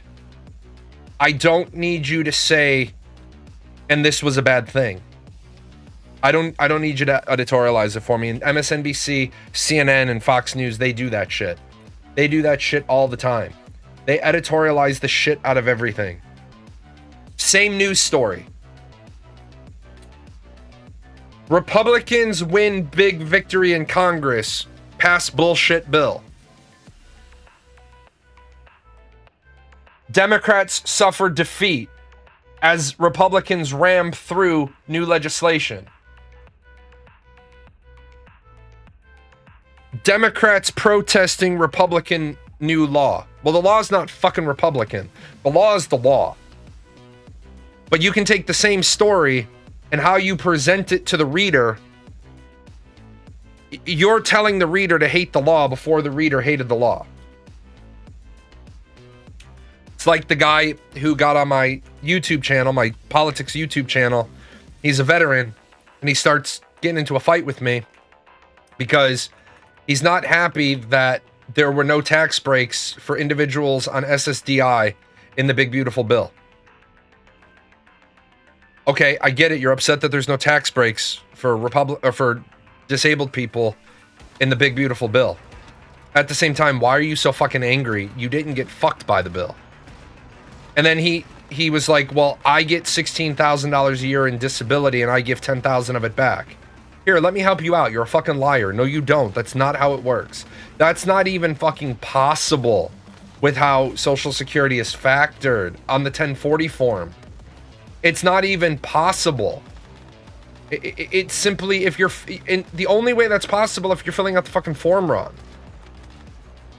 Because your Social Security is automatically reduced by $16,000 if you're single, or $32,000 if you're married.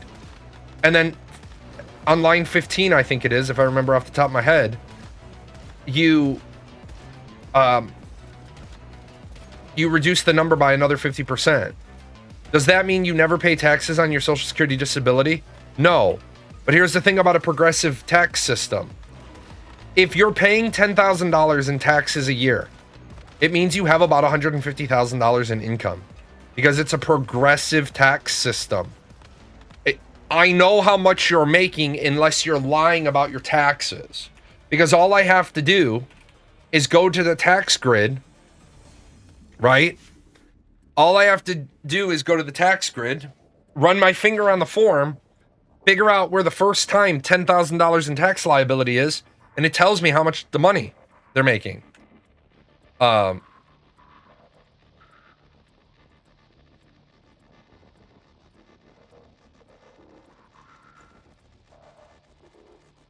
People need to, like, I get it. People are mad. They're angry. But how can you be a part of your political system if you're either going to, one, bullshit about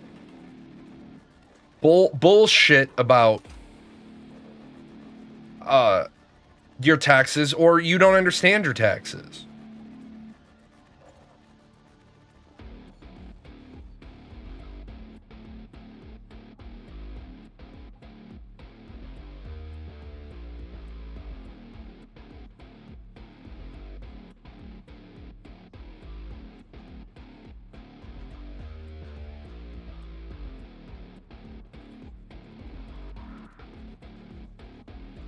Guys going on about how impressive it is that they cleared Nightmare Silos with 3 people. Congratulations, that's easy. It's APOC mode that you need people to have higher than a houseplant IQ. Fucking, it's so discouraging how low skill people are. And I don't mean in game.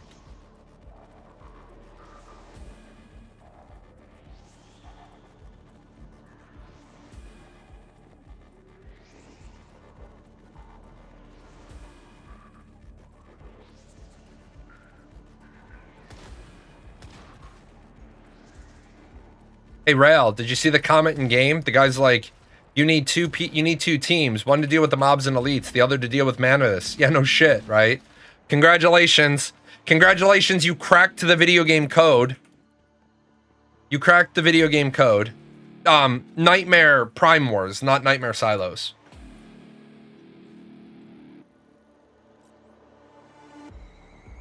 I can solo all the silos myself. It's just faster and more fun if I do it with my teammate. But yeah, I cleared all the Nightmare Silos a long while ago. just so I see. I like to occasionally go into them to try to solo them, because then it lets me see where the failures are. 2 of the 6 rail out damages me by a lot. If I don't use the rocket launcher, he'll out damage me by a lot. Natural head to head. I wish that they would give us on that last screen a bag of rockets. I bet we can duo a Nightmare Prime War. Oh yeah, without a doubt. Without a doubt.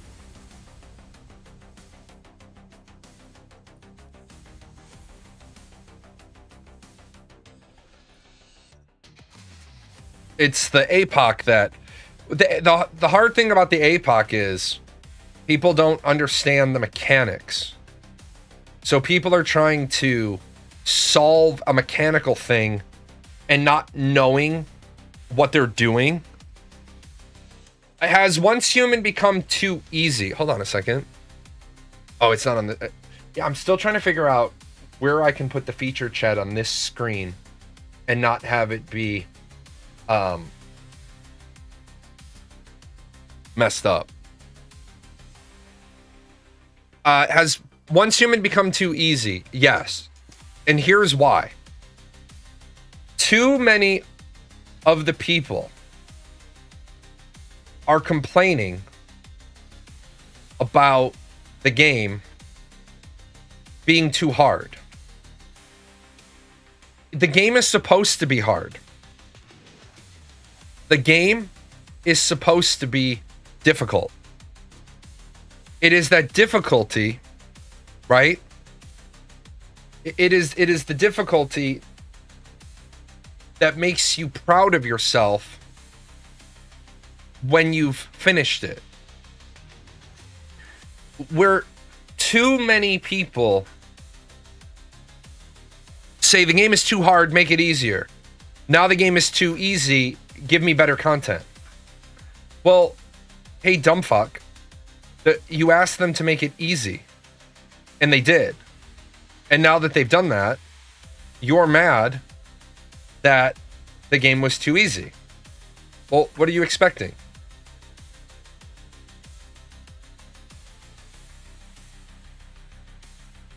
You can't ask for something, get it, and then be mad that you got it. It's like Angel with a shotgun. Before you start a war, you better know what you're fighting for. Don't start a war. Don't start a war, and then when you get a war back, then be like, oh shit.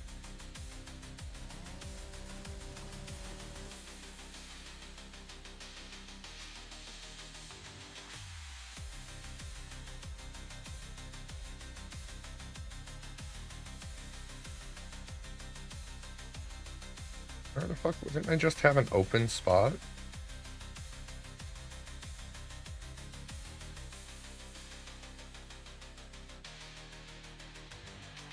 Oh, I must have dropped it in the first time, and then second time.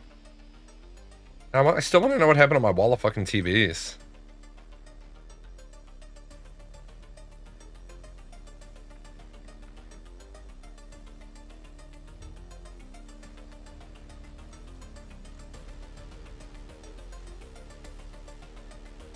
Where did you, Rail, where did you get the wall thing? That wall thing is sick looking, and I thought I had it.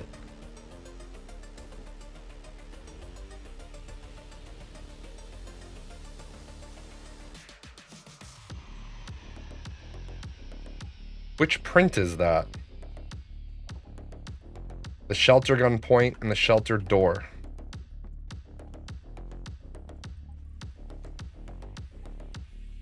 I thought I had gotten those. They're not prints though.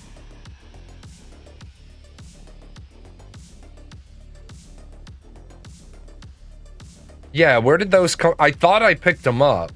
I thought I'd seen them. Or are they one-time use items? Is that where they are? Possible they're one-time use items. Nope. Then I gotta wait for him. Defense. Oh, so Prince facility.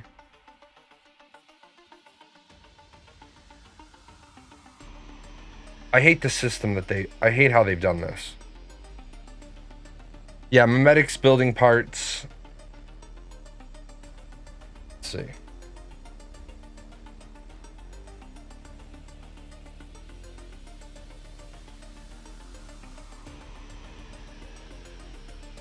Okay, so I have all those unlocked. Structures. Did you see about this kid that slingshotted a guy in the eye that was supposedly kidnapping his sister and lost his eye? No, I didn't. I can't say that I did see that, but if that did happen, the fucking guy deserved it.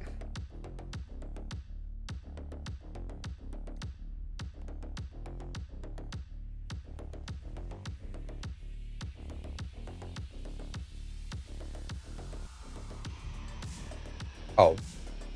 I don't have all the fences unlocked. I thought I did.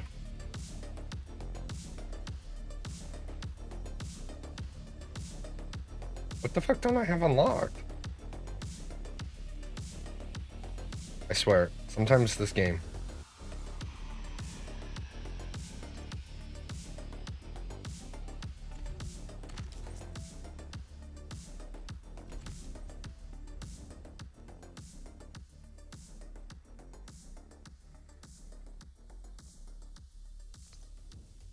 Oh, tactical facility. See, why do they gotta do this? Why do they gotta tuck things? Like, oh, they tuck things in. Like, come on, man. Don't do that. Don't tuck things in. Like, they need to fix the entire memetic skill tree, in my opinion. That's okay. Now I know where it's at. You can either have pretty.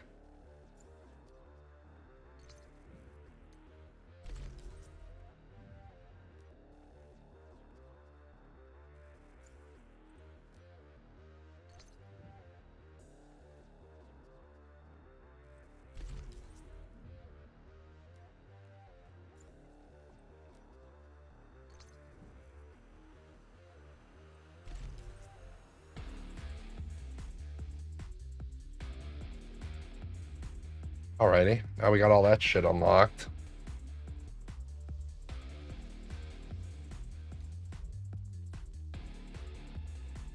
Just do that as walls instead of walls. The guy is suing for 800K. Well, here's the problem with that, and I don't like the fact that the law is like this, but the law is like this. You can't blind a guy who's trying to kidnap your sister. You should be able to, but you can't. What needs to happen now is that guy needs to be tried. And again, this is what I talked about it yesterday, and it's a common problem.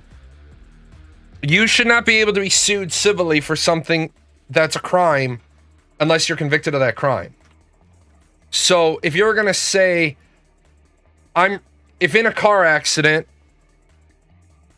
we get into a car, I'm not going to say the word car accident because there's no such thing as a car accident. We get into a car crash. And you want to then sue me for $1 million because your family member died. Well, I feel really bad that your family member died. But unless you can convince the state to prosecute me and convict me of something, then you shouldn't be able to sue me for wrongful death, because my defense should simply be, well, I didn't cause the death. And when they say, well, you did cause the death, my defense should be able to be, well, I was never prosecuted for causing a death, therefore you can't sue me for causing a death, because if I caused the death, that's a crime, right? If I caused the death, that's a crime. So I need to be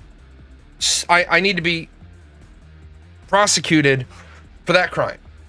Now, if I get found guilty of that crime by the state, then, and only then, should you be able to sue me civilly, Because you say, you have been found guilty of causing a death, therefore, I would like to be compensated for the death that you caused. All I know is that the guy's 28 and the girl is 8.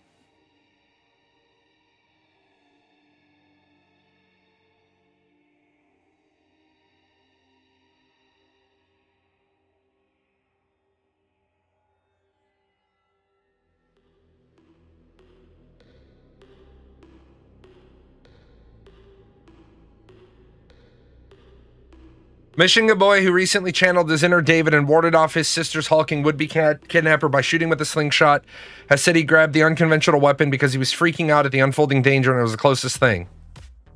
He stood up for his sister with an updated version of the low-tech weapon, which the historical king of Israel... We didn't need that fucking line. Blah, blah, blah. He wasn't 28. The assailant was 17. How do you... Dude, I'm gonna stop you. How the fuck are you wrong all the time?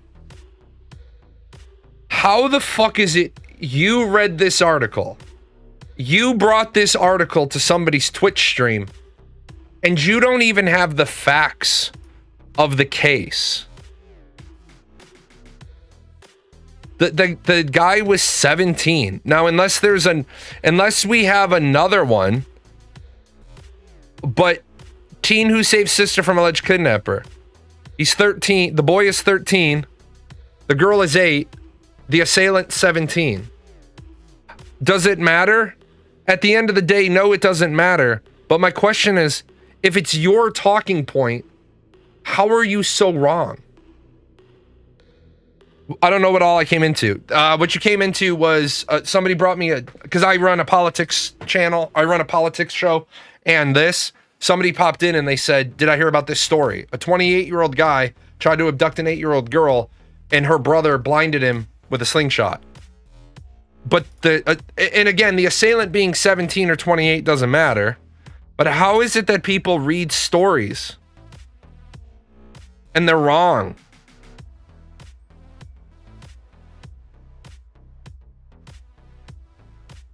Like, this is our problem as a society.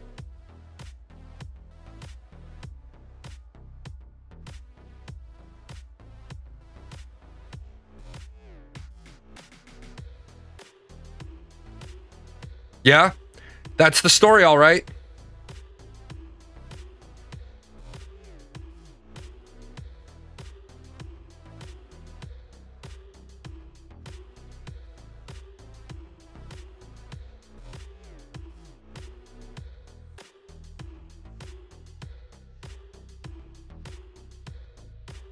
Owen struck the 17-year-old assailant in the head and chest.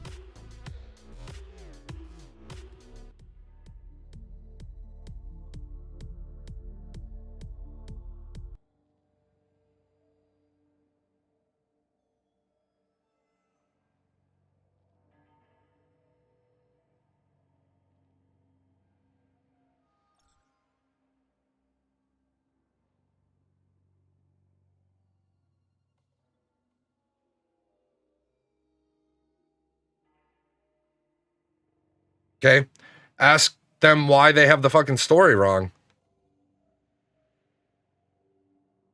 I literally cut here. Ready? Go. This Owen struck this 17-year-old assailant. There you go. So what you did is you ran with one story. You didn't fact check it.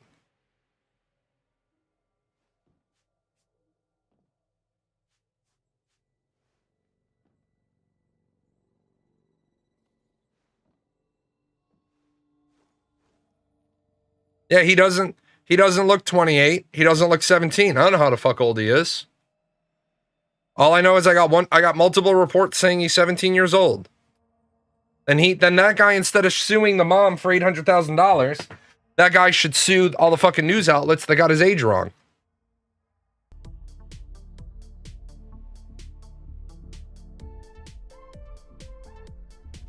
You gotta fucking vet the shit you read, man.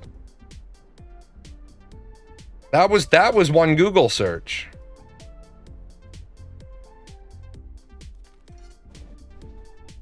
Either way, that guy shouldn't even be able to sue the mom. That shouldn't even be a valid lawsuit, period. He tried to kidnap a little girl. What I want to know is why he's not in jail. One story says he claimed to just be playing with the girl. The other said he admitted to planning to beat her. Yeah, like, what the fuck is wrong with mainstream media, man? You can't trust anything.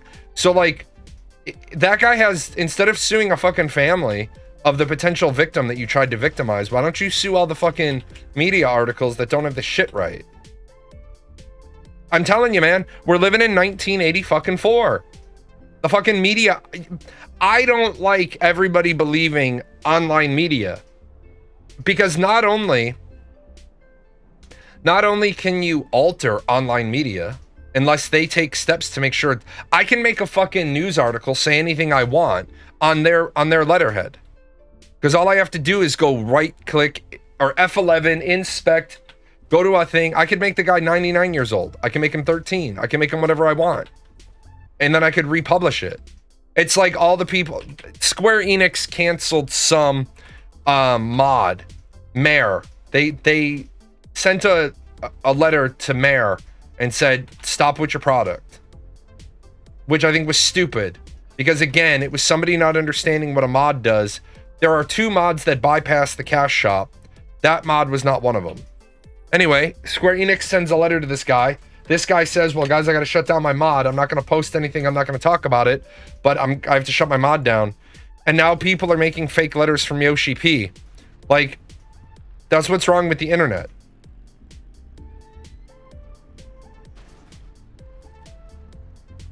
At least my generation.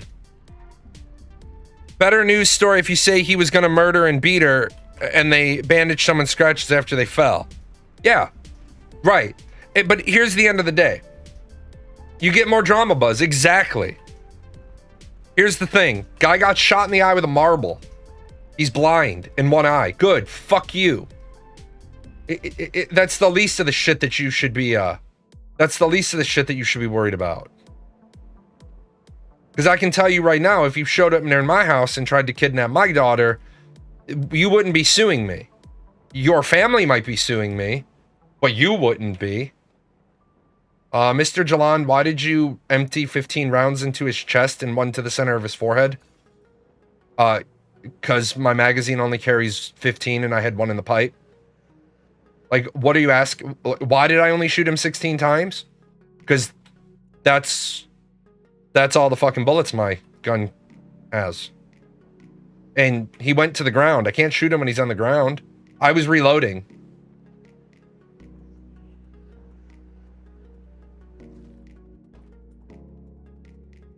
Actually, just kidding. Primary weapon wouldn't have 16 rounds in it. It only has 5. 410 shotgun shells coming out of a pistol. That'll fuck your day up. Sorry.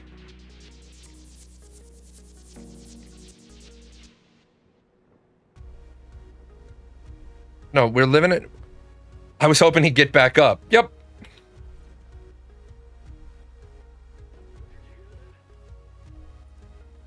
I was hoping he would get back up.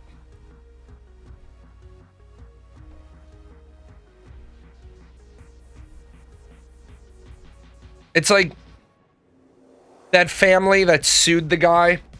The 3 teenagers tried to break into his house and he opened fire on them, and then the family wanted to sue him. He should have countersued the family for fucking raising shitty kids. And I'm not joking. He legit should have sued them for raising shitty kids. You forced this, due to the fact that you didn't raise your children properly, this situation came about, and I ended up having to kill some people because you didn't teach your kid that breaking into other people's houses was wrong. And we had this phenomenon going on in my neighborhood right when that TikTok trend was going on. It wasn't the kicking people's doors in. It was walk into random people's houses and see what happens. Well, I made a Facebook post for my subdivision. And I made a post and I said, I would like all the parents of kids to let their children know that if you walk into my house and I don't know who the fuck you are a threat and you will be dealt with as a threat. And a bunch of the parents were like, yeah, talking to my kid. And then one of the moms that never wants to, her kid is never responsible for anything. She's like, well, what does it mean if my kid walks in your house and he's a threat? And I said, it means 2 to the chest and 1 to the head, because that's my standard operating procedure. And the mom actually said, you would shoot a kid for walking into your house. And I said, no, but I would shoot an intruder that I stumbled upon in my house. If I stumble upon you in my house, you're a fucking intruder. Because I didn't invite you. You don't belong here. But it's like that shithead mom. That kid, the mom has to work 2.5 jobs because her shithead kid went into a house and vandalized it. And she has to pay like $45,000. And if she didn't pay $45,000, her kid was going to jail. And I remember the mom was in like, well, there's no way that I'm going to be able to do this and blah, blah, blah. And the person whose house was vandalized said, that's fine. I'll just take your house then. And the mom was like, well, you can't take my house. And he's like, why? You deprived me of my house. Like, the mom was fucking shocked. I'll tell you right now, you know what my father would have done to my ass if I vandalized somebody's house and did $45,000 worth of damage to it? Fragile, entitled, uneducated American man, baby, with the emotional maturity of a toddler. Okay, let me help you out. You've been on my show enough. What the fuck value does that add? What value does that add to anything? It's a serious question. Because you're the one spreading this bullshit. What value does that add? Does that even open up what you posted? Does what you posted even open up a valid discussion point? The answer is no. I'll save you the time because you won't get there by yourself. There is no point in posting shit like that. Because, number one, the Make America Great Again party thinks that Trump is the greatest thing since sliced bread. So it doesn't get any of them to change their mind. So people that don't understand that, they keep posting shit like that, it's doing more harm than good. Look, you can think that shit in the back of your head. That can be the opinion you have of him. But why share it? Because all that does is adds on a polarizing thing for MAGA to argue about. Does the president have the emotional range of a toddler? Yes, he does. He throws temper tantrums. But it doesn't matter. We're starting to make inroads into MAGA as people. First of all, I'm just going to say this. If you are not middle class or higher, then you should have a very specific reason for being a Republican.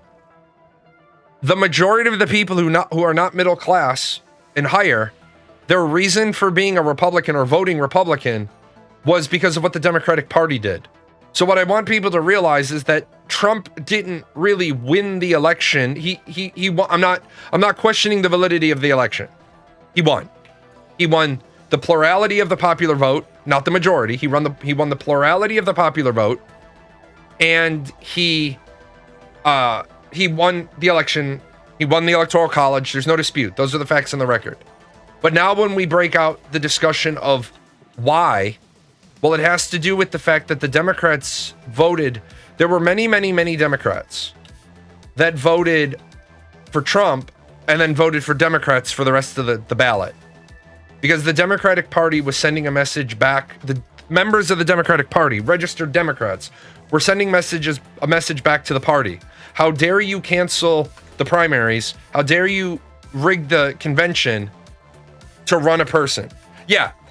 So on the top level, the factual level is this. Donald Trump won the election. He did not win a majority of the popular vote. He won a plurality of the popular vote. Because if you take all the votes that were cast for president, Donald Trump did not win 51% of those. He won 49.2%, I think, when you factor in all the other candidates. He won like 49.2. Well, you need 50.1 to win a majority. But that's why we have a word called a plurality. You got the most votes out of all votes cast. But a majority of the votes means you got 50.1% of, well, 50.01% of all the votes cast. The Democratic Party didn't force, but highly gave incentive to members of the Democratic Party to vote for Trump for president to punish the Democratic Party for their behavior. With that said, we need to get past calling him a baby. We need to get past calling him a toddler. Because does it help lower your taxes? No. Does it help lower your tariffs? No. Does it add inches to your dick or numbers to your bra size? No. Then why the fuck are you doing this? Why are people engaging in the disuniting of America? It's already bad enough. We have people indoctrinated into Make America Great Again to a point where they don't understand. Like, I make a response TikTok every single day. Sometimes I try to be funny. Sometimes I talk about things I want to talk about. Sometimes I talk against the things that you're told by the so-called experts, which is this week I have a video out on the saving spending model that financial experts tell you 50% of your money should go to your needs, 30% should go to your wants, and 20% should go into savings, which would be a fine argument. But then those same financial experts that work for the banking institutions will criticize young people for not having 20% down for their PMI. You know how many more people would have 20% down for their PMI if the people they listened to had told them to save 30% and have fun with 20%? I know it sucks, and I know I'm a hard ass, and I know I'm an academic elite. But when I tell you, I have enough money to be out doing fun things. This looks like a book.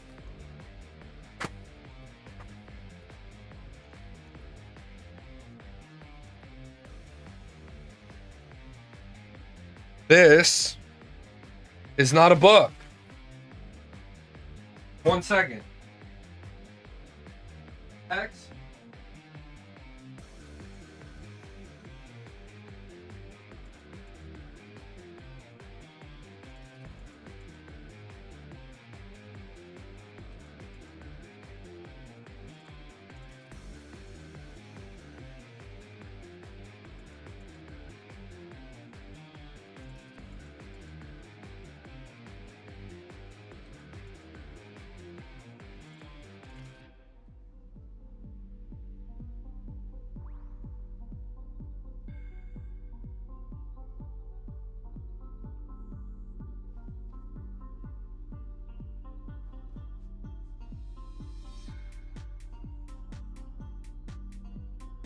But the thing is people are pissing their money away on stuff that doesn't help them in the long run. Now, I have a whole bunch of books, right? I have a whole bunch of books on my website that I recommend people read. These are all my self-improvement books. I have a copy of every single one of these books on my shelf. I very rarely lend my books out. These books I reference my bookshelf at least once every other day. I reference the book. I reference books all the time. The problem here is if you don't want to read self-improvement books because you believe in Billy Bob Thornton, you can't help yourself because yourself sucks, which is a fair model, then you need to be reading fiction books that actually have learnable lessons in them. A Separate Peace, Slaughterhouse 5, Fahrenheit 451, 1984, Animal Farm. There's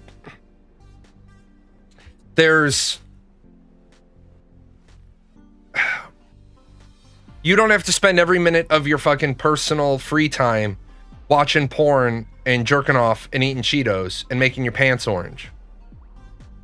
The people that gravitate towards my show are the people that are reading books.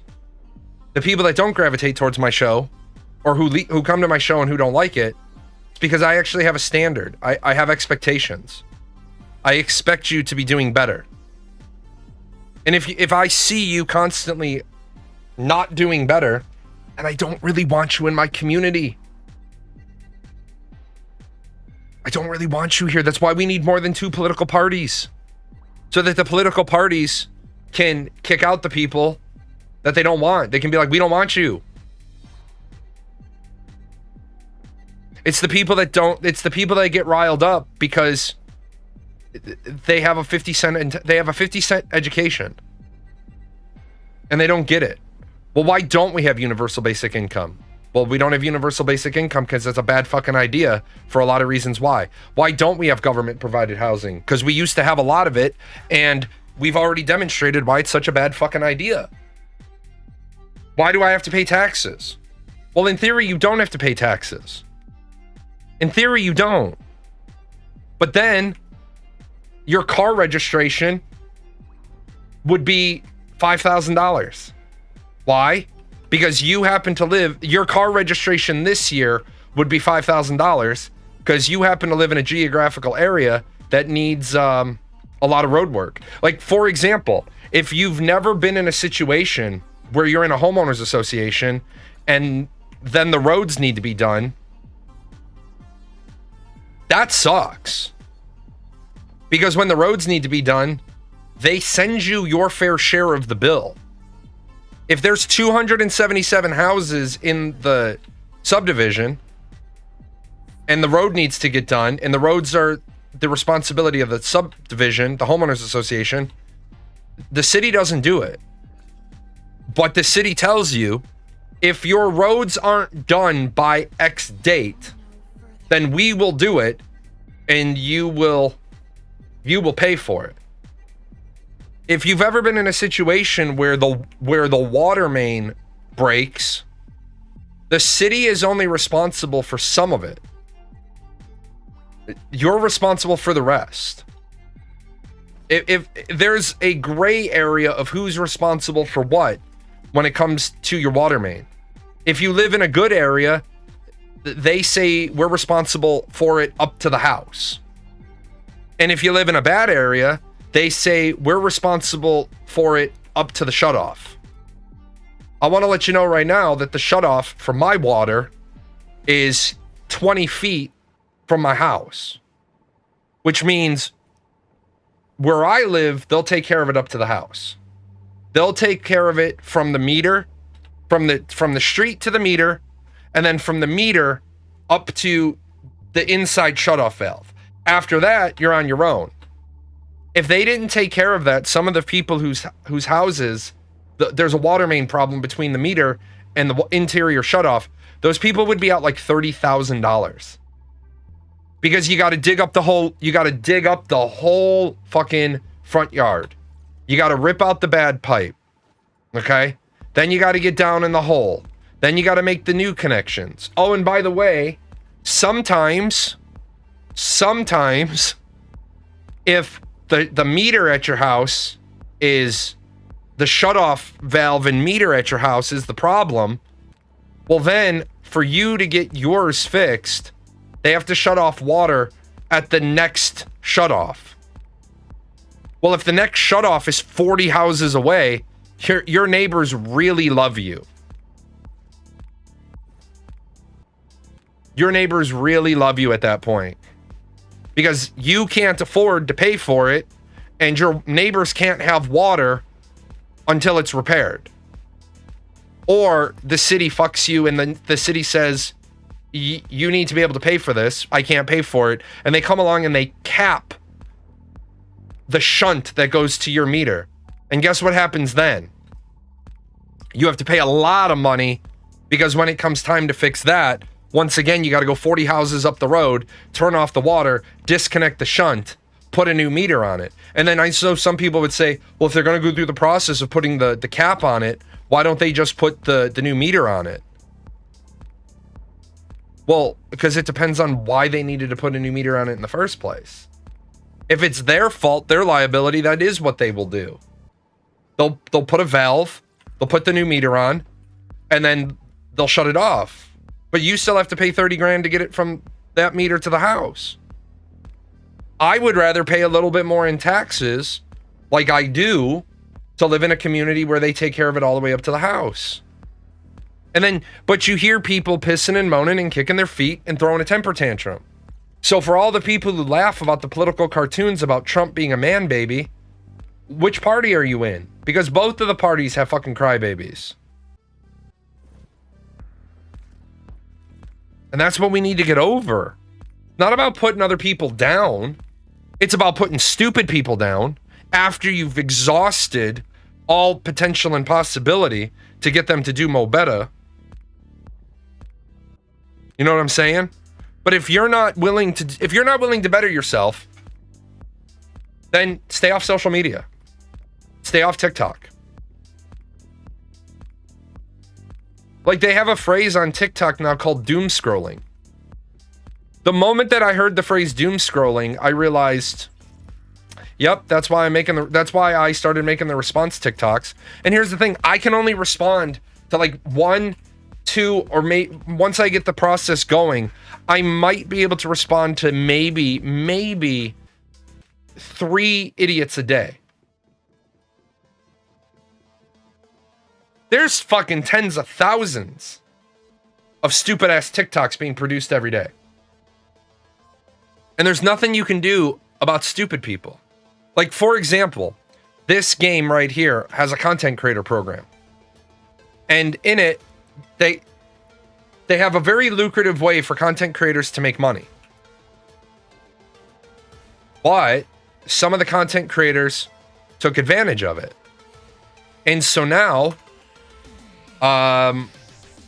they're not exactly in love with the idea of paying how much they were. Well, a guy posted that he made 5 videos and he got like 15,000 views and he should have been paid $150.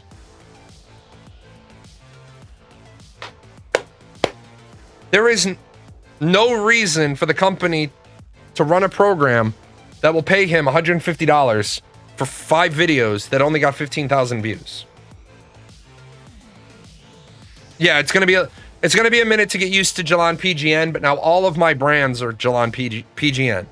The only place that's not Jalan PGN is Paradox Gaming Network YouTube channel, because that's a video game channel, and then my YouTube channel is Jalan, not Jalan PGN, because I was able to get Jalan there. So I'm trying to keep like with like.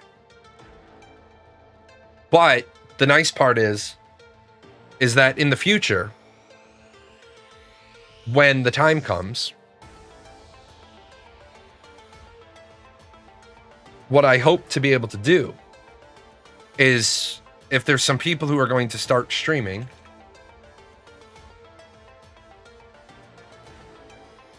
I'm gonna have to fix this page too. This is too big, but I'll fix that. It's on the list of the 900 things I need to do. Yeah, that's way too big. Well, let's just do that now. Let's take this out. Let's do add browser, chat, narrow block. Yep, look at that. Shit's all fucking ready to go. Right here, I've always said that I'll help other creators with their content creation. So I hope eventually that other people will start making content and then they'll be on that page as well. It's like if somebody decided that they wanted to write an article about Dune Awakening. Like I gotta take this story out. It's just a bullshit placeholder.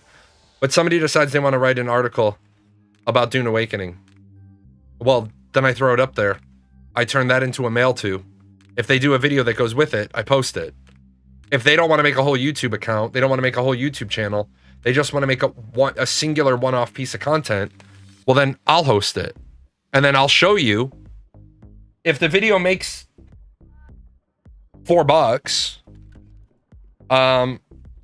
I'll give them $4.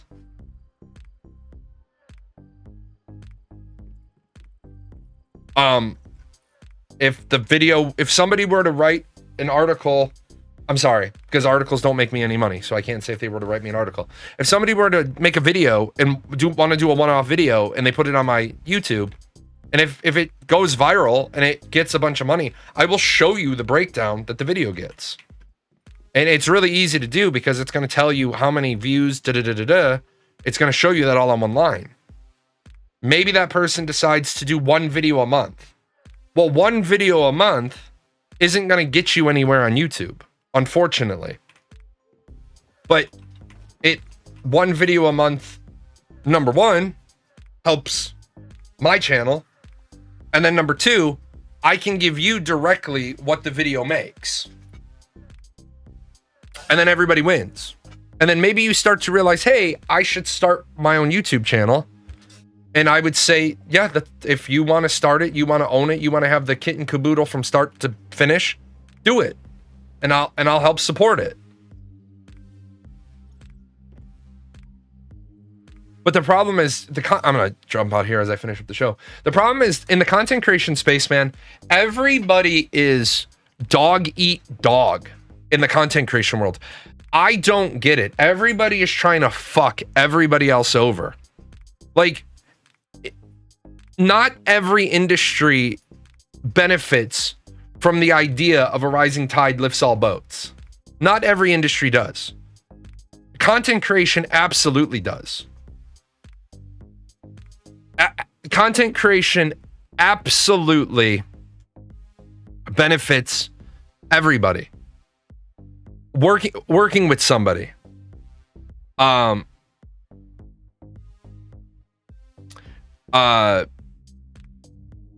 Collaborating, commenting, supporting. But what people think supporting is like, I don't know if you noticed the one guy. A while ago, a guy came into my channel and he was dropping the backhanded, I'm a streamer. And I was like, that's nice. And I about the third time I said, I get it, man, you're a streamer. The fuck you want?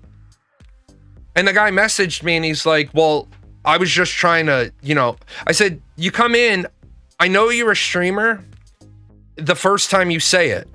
I just got done with my stream. That's cool. But you know what the fuck you didn't do? You didn't raid my channel. So why the fuck are you here then? I'm not trying to be rude, but I'm trying to give you a life lesson.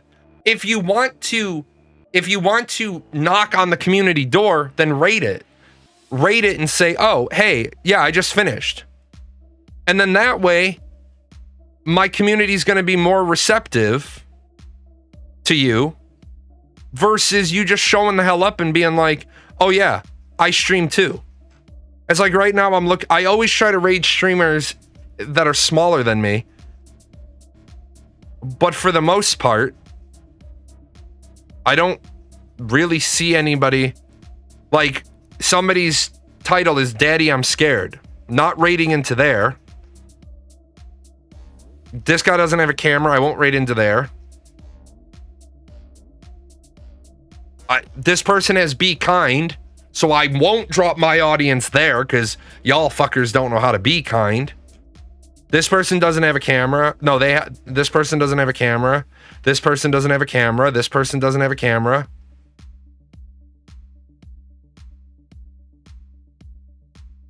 Let me see.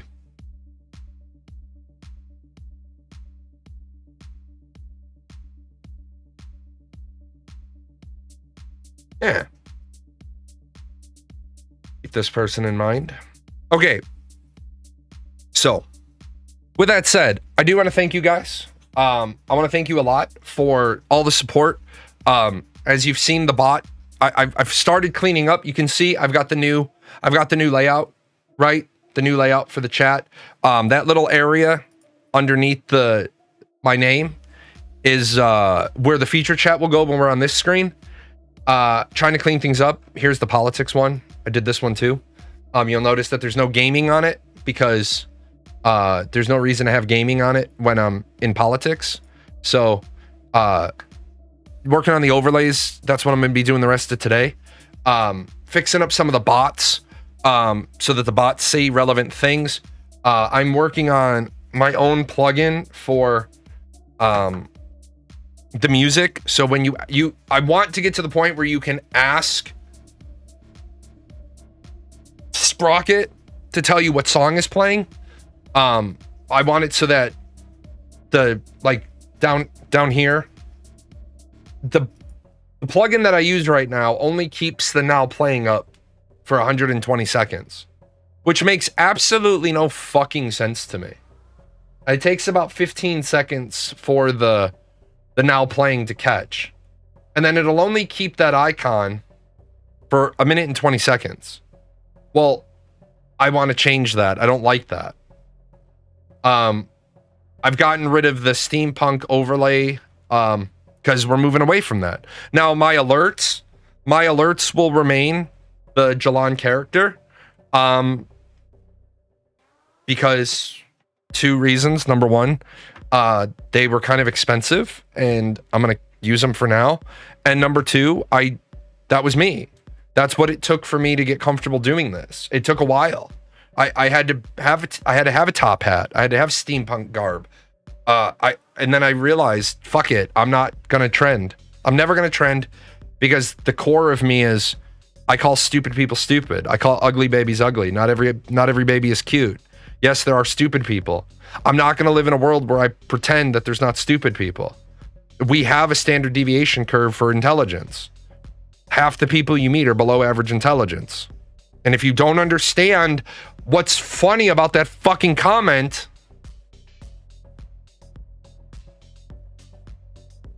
I'm just saying. With that said, yeah, there's a reason why it's called the average. That's the reason. So half the people you meet are below average intelligence. Anyway, I'm gonna drop you off with a person.